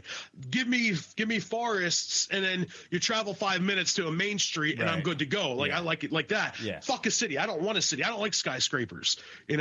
So, all right. So, go ahead. You're going to ask me, and then I don't know how big Central Park is, but huge. At any place in Central Park, could you can you always look up and see the buildings? Yeah, I think so. So like there's no like part like deep in Central Park where you just kind of look around and you're like, well, I'm in the woods. I don't know because I don't know. I don't. You know what it is, dude? I don't know if I talked about this on the show or not, but I was agoraphobic. And so I had this like irrational fear of like big wide open spaces. Mm-hmm. And it's people talk about agoraphobia, like they don't leave the house. There is that, but I have this big fear of like big bodies of water. And like I remember like one time I was up in New York and I'm sitting on these rocks. I think it was on the Hudson, maybe somewhere. And I don't remember where the fuck I was, but it creeped me out. I just look and I see this gigantic sky and this big body of water, and I started having fucking panic attacks. Like it freaks me the fuck out. So I don't happen to look up a lot. It's weird. I don't like looking up because it freaks me the fuck out. Yeah. So I'm not sure. I would think that you could, just because of how fucking massive these skyscrapers are in New York. I would think that at any given time you look around, it is massive. Central Park's massive, but so are the skyscrapers. So I'm going to think that you could, but don't quote me on that. But listen, after the next break, I just remember this. We're going to go to our mailbag, and also I want to talk about Pinkertons. So you had mentioned them earlier with Cole Younger and Jesse James, and I want to talk about Alan Pinkerton, who was like a fucking arch nemesis of Jesse James, and I want to talk about the relevance of the Pinkertons in Pennsylvania. So. Okay. We'll talk about that. We talk about that right after a break, and then we'll go into our mailbag. Yeah, sounds great. So since Black History Month is coming to a close, we're going to honor Black History Month by playing this short history of the West, which is about a fella named Cherokee Bill, who was half black and half Cherokee. So here is your short history of the West. Smoke Wagon presents A Short History of the West. Crawford Goldsby, a.k.a. Cherokee Bill, was born February 8, 1876 at Fort Concho, Texas. He was the son of George Goldsby, a sergeant in the 10th Cavalry, the storied Buffalo Soldiers. His mother, Ellen, was a Cherokee with white and African-American blood. His parents split when he was 7, and she took him to Fort Gibson, Indian Territory. It's said he killed his first man when he was 12. and soon he was running with a rough crowd. At the age of 18, he hooked up with outlaws Jim and Bill Cook. In June 1894, the three were confronted near Tahlequah, Oklahoma by lawmen carrying a warrant for Jim Cook's arrest. A gunfight ensued, and Goldsby, now calling himself Cherokee Bill, shot and killed lawman Sequoia Houston. Jim Cook was badly wounded and was captured by lawmen at Fort Gibson. Bill Cook and Cherokee Bill recruited a gang of like-minded youngsters, black men with Indian blood. They began small, peddling whiskey and stealing horses, then moved on to robbery, going on a wild rampage of terror, including robbery and murder. Their furious reign of terror only lasted a few months. They pulled their first job on May 26th at Wetumpka, Oklahoma, where their take was only 35 cents. And 12 robberies later, on December 31st, 1894, at Nowata, Oklahoma, Cherokee Bill had his swan song. He now had a $1,500 reward on his head, and a month later, with the help of some of Bill's acquaintances, he was captured and taken to Fort Smith, Arkansas to stand trial in Judge Isaac Parker's court. On April 13th, 1895, Cherokee Bill was sentenced to hang. Judge Parker characterized him as a bloodthirsty mad dog who killed for the love of killing. On March 17, 1896, the sentence was carried out on Cherokee Bill, who was game to the end. It was reported that when asked if he had any last words, he muttered, "I didn't come here to talk, I came to hang." He died swinging from the end of a rope at the tender age of 20. That short history of the West was courtesy of True West magazine. It's an article called The Brief and Violent Life of Cherokee Bill by Marshall Trimble. So thank you, Mr. Trimble, and thank you, True West magazine. Boy, Ox, that Cherokee Bill sounded like a real asshole, right? I mean, who pissed in his Cheerios? It was funny, as I was just about to say, no, fuck that, what was his name, Cheerio Bert? Fuck that guy. But Cheerio Bert. But Cheerio Bert could hang. He could be part of the hang gang. That's fine.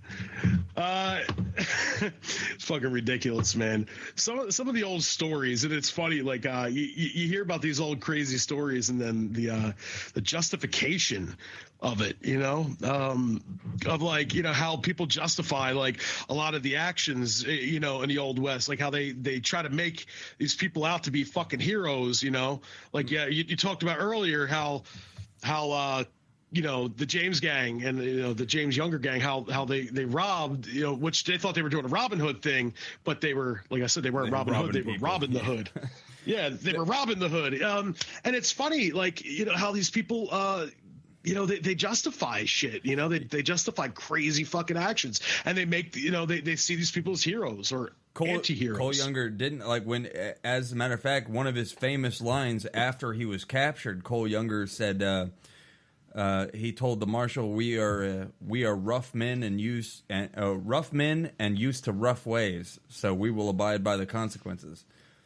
So, like, yeah, when I chalk it up to loyalty too with certain people, certain types, where there could be a group of I don't want to make this a black versus white thing, but it's apropos with us talking about this black guy, right? And you'll see where I'm going with this. A lot of times there could be a group of people that, that are on the right will say, oh, fuck the left. They do this, but yet they do the same thing. And it's okay when, people that they like do it. Now, not going to get into politics. I don't like to delve, into that on this show, and neither do you. But it does happen. It does happen where, people, well, if they're loyal to you, they can, defend your actions. For example, when my mom was just telling me the other day, Mama Ford calls me, and she's old Mama Ford, and we were talking, and she was telling me about how back in the 60s, I think it was, there was a neighbor of theirs who she lived like, I don't know if it was like her alleyway or her yard. We lived in the South, in South Philly. So in South Philly, there's row homes, all these fucking houses together, and your yard is like a shoebox. Mm-hmm. So if you're on one street, your yard could be facing another street. And, anyway, So something happens where this woman and her husband, he has like $250 and he's supposed to pay the mortgage or pay the rent or whatever the fuck it was. And $250 is high for the 1960s. So he takes his this money, $250, and he goes and he blows it. And I know he went drinking. I don't know if he was gambling or what he did, but he blows the money. Long story short, he comes home and she's pissed off and she kills him. She fucking stabs him to death. Now, all the people in the neighborhood know them, and they like these people. But he's dead, and because they're so loyal, they decide to, when the cops come and question, they decide to say that a black guy went there, killed the husband, and took off. Oh, no. Yeah. It's like you're talking the 1960s. In Philly, so it's segregated, it's racist, it's still fucking racist to this day. And they'll tell you that they're not racist, but they are. I know them. I know everybody in that fucking neighborhood. My mom knows everybody in that fucking neighborhood. I know how racist they are, and they'll lie and say, I'm not racist. But you were just N-word this and N-word that 10 minutes ago. You know what I mean? Like, well, it's different. It's because they did this, and cats and dogs don't mix, which is the phrase I always heard growing up. Cats and dogs don't mix, but they'll tell you they're not racist. Anyway. You were talking about loyalty and I was going to finish what I was saying. So they said that it was a black guy covered in blood.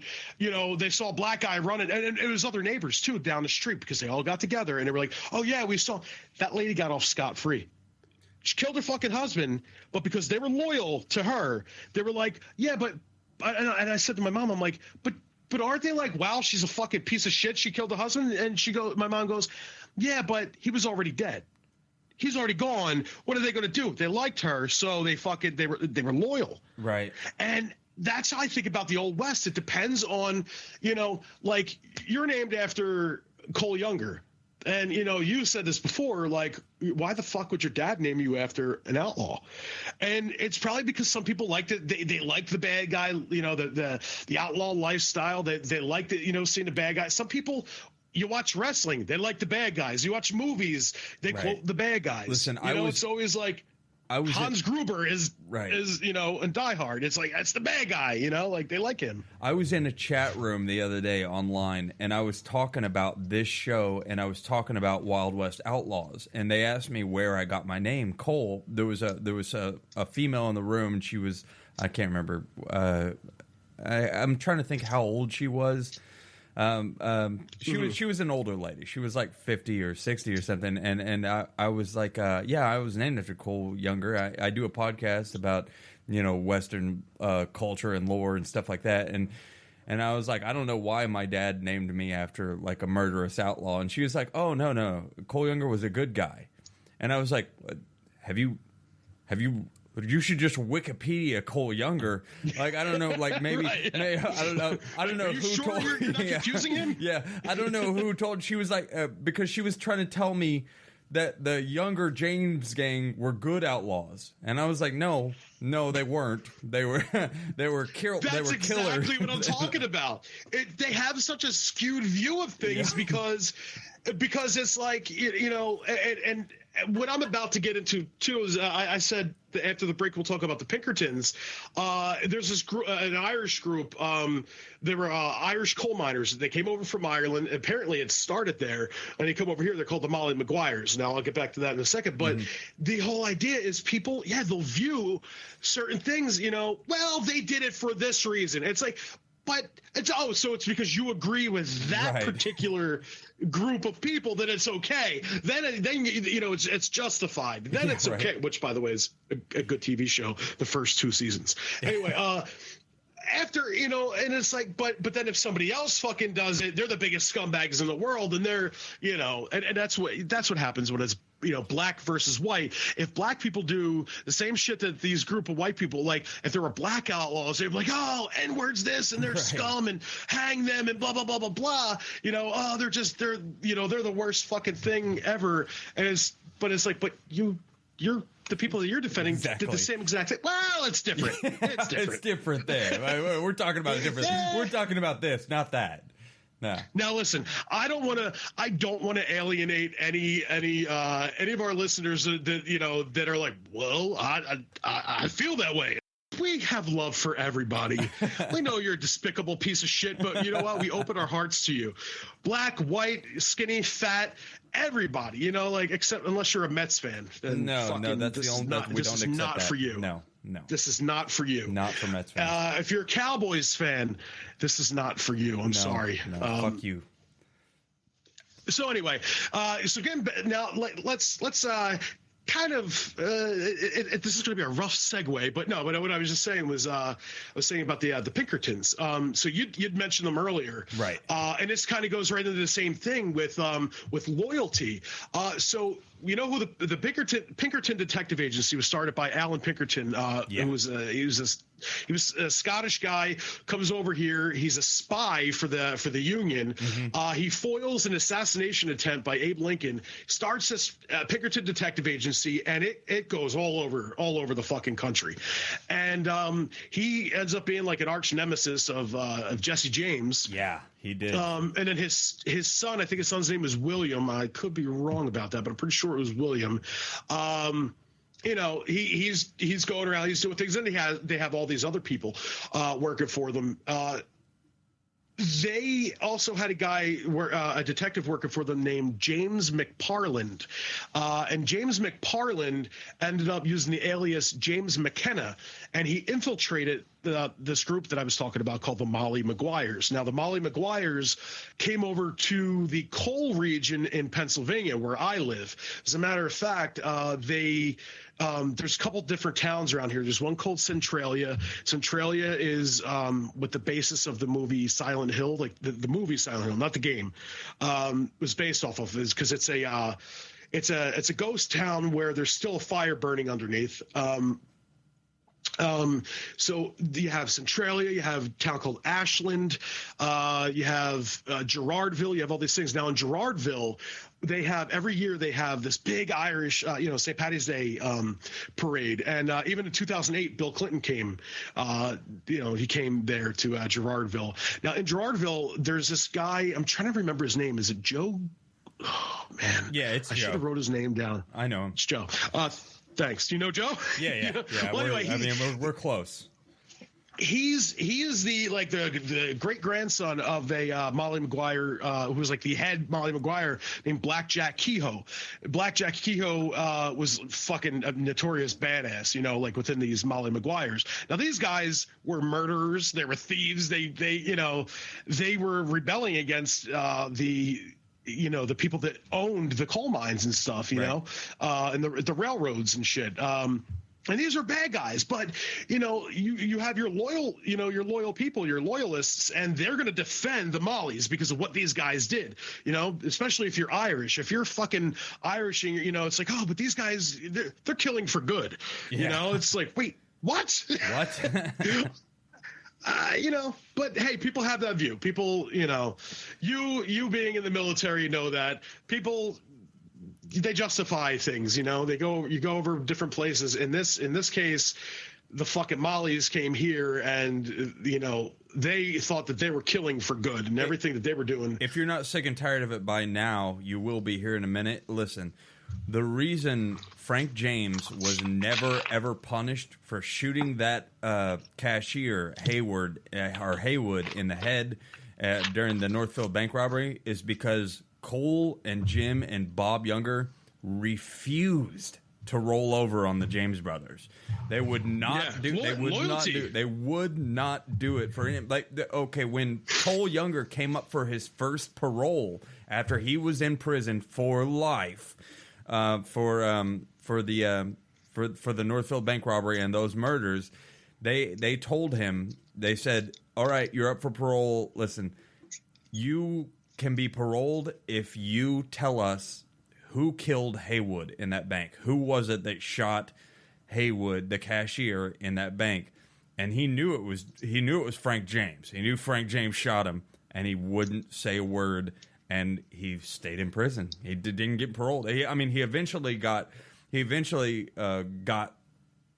released, but he got pardoned. But Yeah. What I wanted to, I was trying to get your attention because I wanted to ask you if I killed someone. Okay. Right. All right. So would you rat me someone. out? Yes, I would. Of course. You're a fucking piece of shit. Yeah. And listen. You know. What? No. Fuck you. Because I've had this conversation with Buckaroo Brian, and he's told me that he would never fucking rat me out. That just shows how loyal he is. He's fucking lying. Buckaroo Brian he would not rat me out. I know this. I would rat you 21, 22 years. Oh, you would. You're a fucking. If you called me and was like, Nate, listen, Cole, I just fucking killed someone and I'm digging a hole right now and I'm hiding this body. It's in wherever I'm putting it. It's in Central Park or it's outside my house or blah blah blah. I would as soon as I got off the phone with you, I would call the police and say, listen, I love my buddy. I love my buddy Ox, but I have to tell you something. He just buried a body outside of his house. He killed someone. Why? He murdered. Why would you do that? Why would you do that? Because I'm not Cole Younger. I'm Nate Cole. So I value human life. That's all. Wait, no. Okay, let me tell you this. If you called me and told me this, listen. If you called me and told me this, if I knew for a fact that somebody raped and killed your mother, and then you knew him and he got released, and then you called me and said, "Listen, Cole, I just killed the guy who raped and killed my mother. I'm burying him right now." I'd be like, I'm gonna pretend like I never got this phone call. I don't remember. Like the phone records might show if you ever get caught that you called me, but I'll be like, if I'm like, I was talking to a guy about fucking the Eagles, you know, he disagreed with me and I killed him, you would die me out in a minute. Well, yeah, for sure, in a second, yeah, I would. And I don't like the way you say it. I don't like you can't even fake the funk and just be like, I mean, look, dude, no, you just go right with the yes. Yeah. Like you're fucking Daniel Bryan. You just go right to the yes with no hesitation. Yes. And I don't like that. What kind of friend are you? You're not my friend. No, I am your friend. And that me doing that for you, me calling the police and just getting it off your back, that's me being your friend. But you know, and by the way, I would tell you, I wouldn't if the guy raped and killed your mother and you buried him and killed him and you called me and told me about it. Why are you so fixated on Mama Ford being raped? Well, because I've always wanted to. No, I'm just kidding. God damn, that was bad. Oh boy, this is disgusting. I hope you better bleep that in post, young man. Listen. It's getting we're getting a little going a little long here. Why don't we go into the old Pony Express mailbag? Okay, yeah, we can do that. That's not what we're gonna. We're not gonna really call it the Pony Express mailbag. Maybe we'll call it. Maybe you know what I was thinking. We could get like a sound bite from maybe like the Western Union clip from Back to the Future 3. You know, maybe we could get some kind of sound clip. Do you remember when Doc goes and there's like we got a Western Union? Or was that? I think that was the end of Back to the Future 2. And then I know the 3 is in the Old West. That's going to be a movie one week, by the way. Back to the Future 3. Back to the Future 3. It is kind of a Wild West movie. It is, and they have the train. Right. Yeah. Of course. Last week on the podcast, I introduced an idea that we put our email address out there, and we said that anybody who sends us any emails, we would be happy to read those emails on the show. Right. And we did get a couple emails. So I just I'm gonna open up this. I'll open up this first one. Here we go. It says which our Gmail is or our email is smokewagonradio@gmail.com. So if you have questions, comments, concerns, love, hate, whatever kind of mail you have, if you just want to send pictures, if you send pictures of of your baby, eventually, Yeah, or buttholes, nipples. It doesn't matter. Whatever you want to do. I'll pretend that I'm not looking. But and eventually, when we have swag. I fucking hate when people say swag. When we have merchandise made up and we have our logos on T-shirts, you can send us pictures of your baby wearing it, and then I could print it out and throw fucking darts at its face. I won't do that. I'm a nice guy. Go on. Okay, so this first email that I'm looking at says, "Hey, Smoke Wagon. To tell you how much I love this new podcast would be an understatement. Cole, I love your accent. Thank you. It's the cutest thing I've ever heard. I feel pissed when Ox talks over you. Don't get me wrong. I love you both. Wait. The show is great. Just hang on, Ox. The fuck? I've always loved the Wild West, and the humor that you guys bring to the topic is refreshing and an awesome example of contemporary look bring at us a to the historic topic. period. You mean bring us to the topic, or is it table? Let me finish this here. So sometimes, though, I get very irritated when Ox says mean things to Cole or makes fun of him. I hope you guys keep the show going for as long as you can. I love almost everything. It's a two-way street. I love almost everything about it. Cole, will you please read my email in your adorable accent? Thank you, boys. You are the business. And that was M from Kansas City. And Ox, I think you have... I'm trying to figure out how read it in your adorable accent. Do you read things in other accents that I'm not aware of? M from Kansas City. Yeah, that's M from Kansas City. Go ahead. Do you have another email? There's another one, I believe, that you can read. That one. M from Kansas City. Yeah, it just says, I didn't want to give the full name because I didn't know if this person wanted their information out there or anything. So it's just M from Kansas City. Nate. Yeah. Does it happen to stand for Megan? Well, I mean, I don't see how that has anything to do.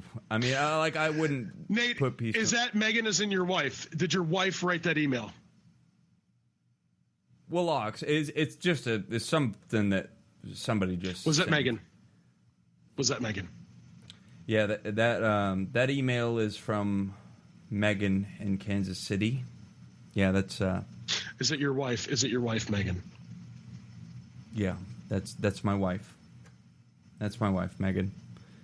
So, I don't see what that has to do with anything. I mean, she was just giving a personal opinion on that. I think I see a lot of what it has to do with, like the fact that she praised you and shit on me. Well, I didn't. I mean, when I asked her to write it, I didn't ask her to do that. Oh, you asked her to write it.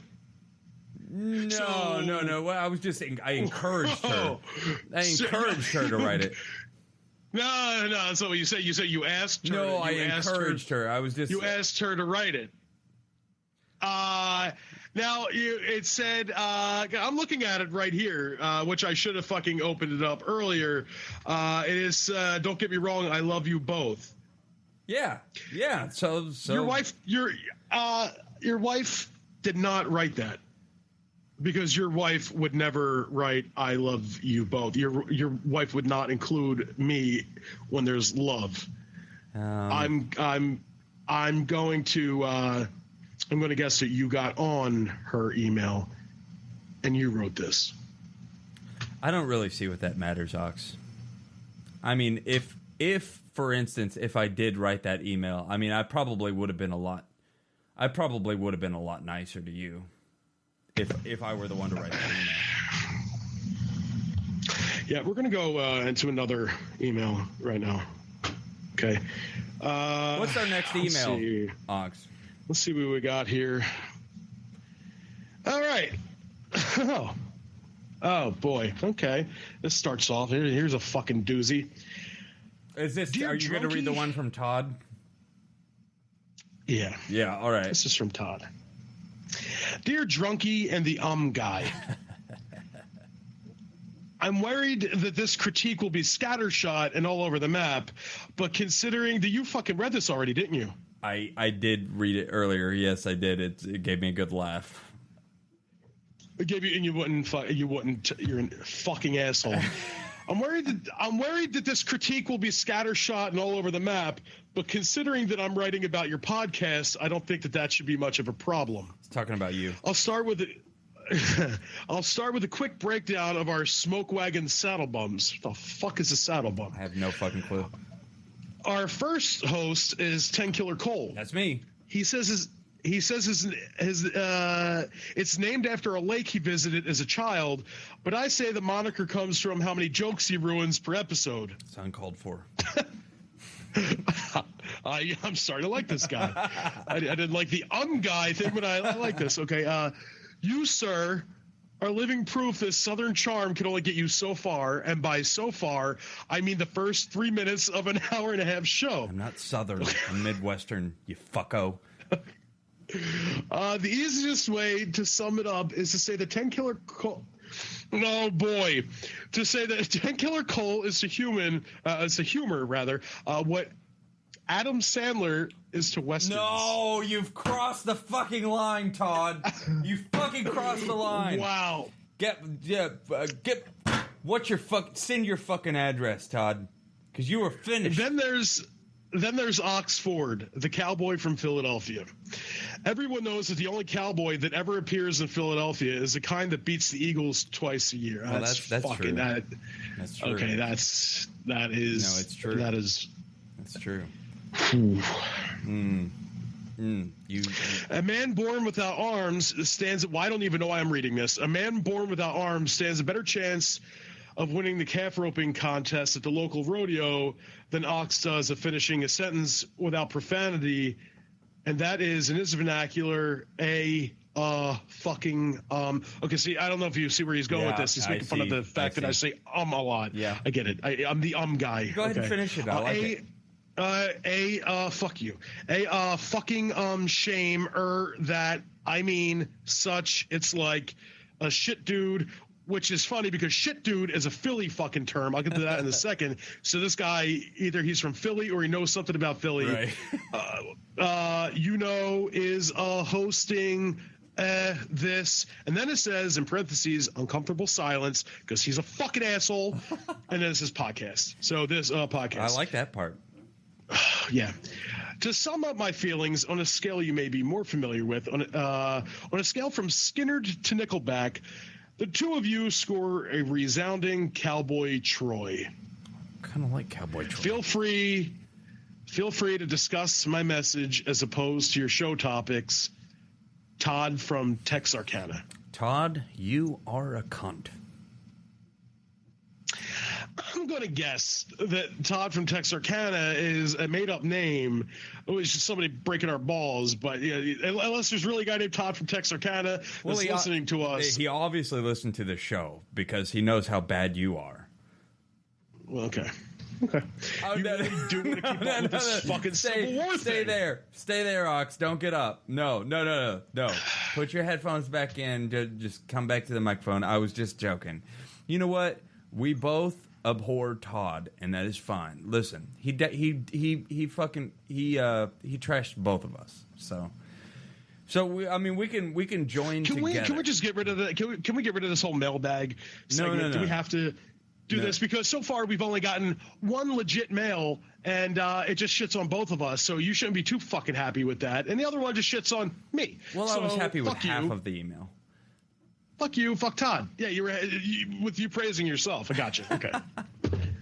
Listen. This show's gonna come to a close soon. I have to go soon because I'm going to play some. I'm going to play some Red Dead Redemption because the Red Dead Redemption 2 comes out this year, and I am trying to get. Yeah, I think about October. Yeah, October, November. Red Dead Redemption 2 comes out this year, and I'm trying to platinum all of the trophies that I have to platinum in Red Dead Redemption. The first one, I can't wait to get on there and play some Liar's Dice. That's my favorite game in the... That is funny that you bring that up. That was like, that's Buckaroo Brian's favorite minigame. Really? Yeah, the mini game within the game. You go into the saloons or whatever, and you play the Liar's Dice, and you play the different things. I guess you could play. Can you play blackjack? I don't know. I can't remember. Yeah, you can. You can play poker and blackjack. Liar's Dice. Okay, here we go. I have a thing open up now. It's like you could also wager on arm wrestling, horseshoes, liar's dice, and 5-finger fillet. Liar's dice. Did you ever play the liar's dice game in that game, Red Dead Redemption? No, I never have. But he's told me about that, which is so much fun. Which it's funny. I always wanted to get a shed. Right now, we live, Caitlin and myself and the kids, we live with Buckaroo Brian. Okay. But whenever we have our own house, my plan is to have a big yard and get a couple different sheds and I'm dead serious, to make my own like miniature fucking Old West town. And I'm serious, like a couple different sheds next to each other, and have them set up.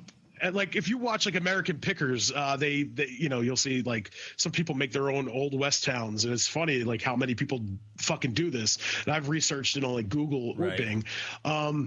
But anyway, my goal is to at some point have a shed where I'll set it up like a miniature saloon. And when he was telling me about Liar's Dice, I'm like, dude, I could just see myself playing that game all the time, drinking and fucking doing that. It's a really I've tried to like recreate it like in real life. Like I bought some dice and a cup just to recreate Liar's Dice, but the people I were playing with, they were all drunk and they didn't know what the fuck was going on. So I don't even really know all the rules, but it was just it's so much fun awesome on name. that fucking game. Like it made me think about like how it's got to be. Hold on, it's got to be the ambiance too. I'm not joking. I keep bringing this up, and I know like I'm being so repetitive. I'm beating a dead horse, but I think it's better.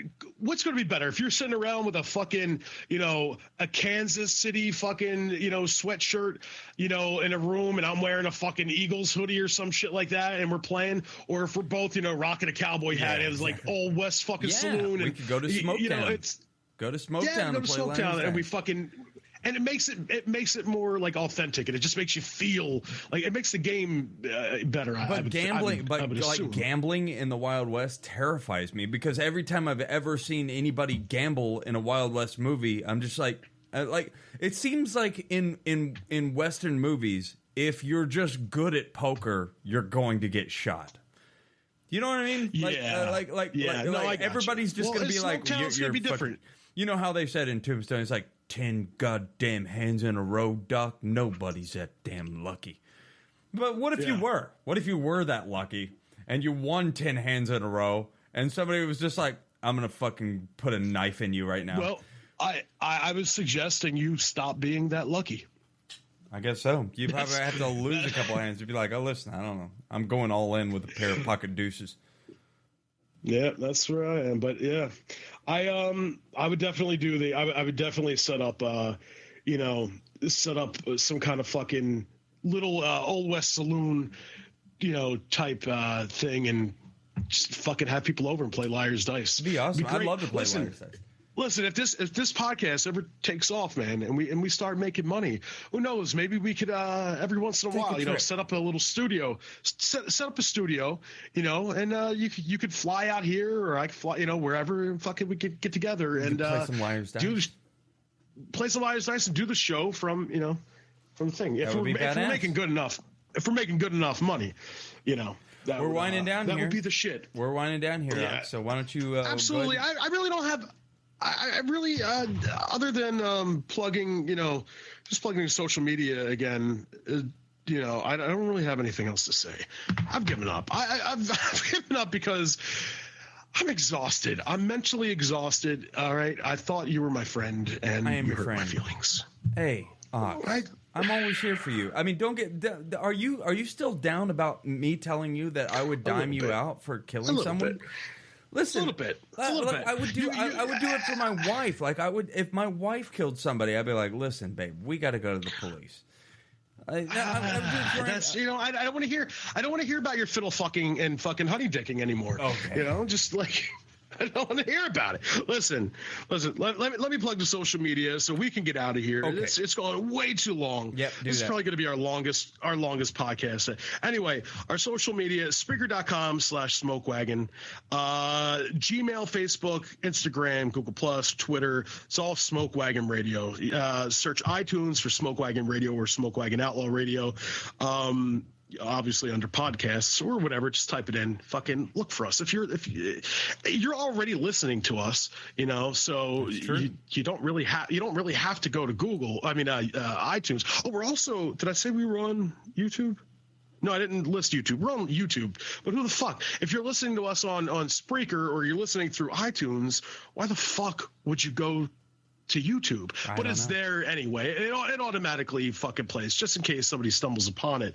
We're not on SoundCloud anymore because, there's no... I mean, we still have episodes, maybe 1 or 2 up. It doesn't matter. But yeah, so there we are. Next week, we should have a hell of a show. And we should have more produced clips, more hypotheticals and, stuff like that. So catch us next week. We're on iTunes. We're everywhere. Smoke Wagon. It is the business. Ain't that a big fancy vest? Go ahead and pull that rifle if you want to. But you better speak to your boss before you use it, because he'll be dead before I hit the ground. I apologize. I forgot you were there. You may go now.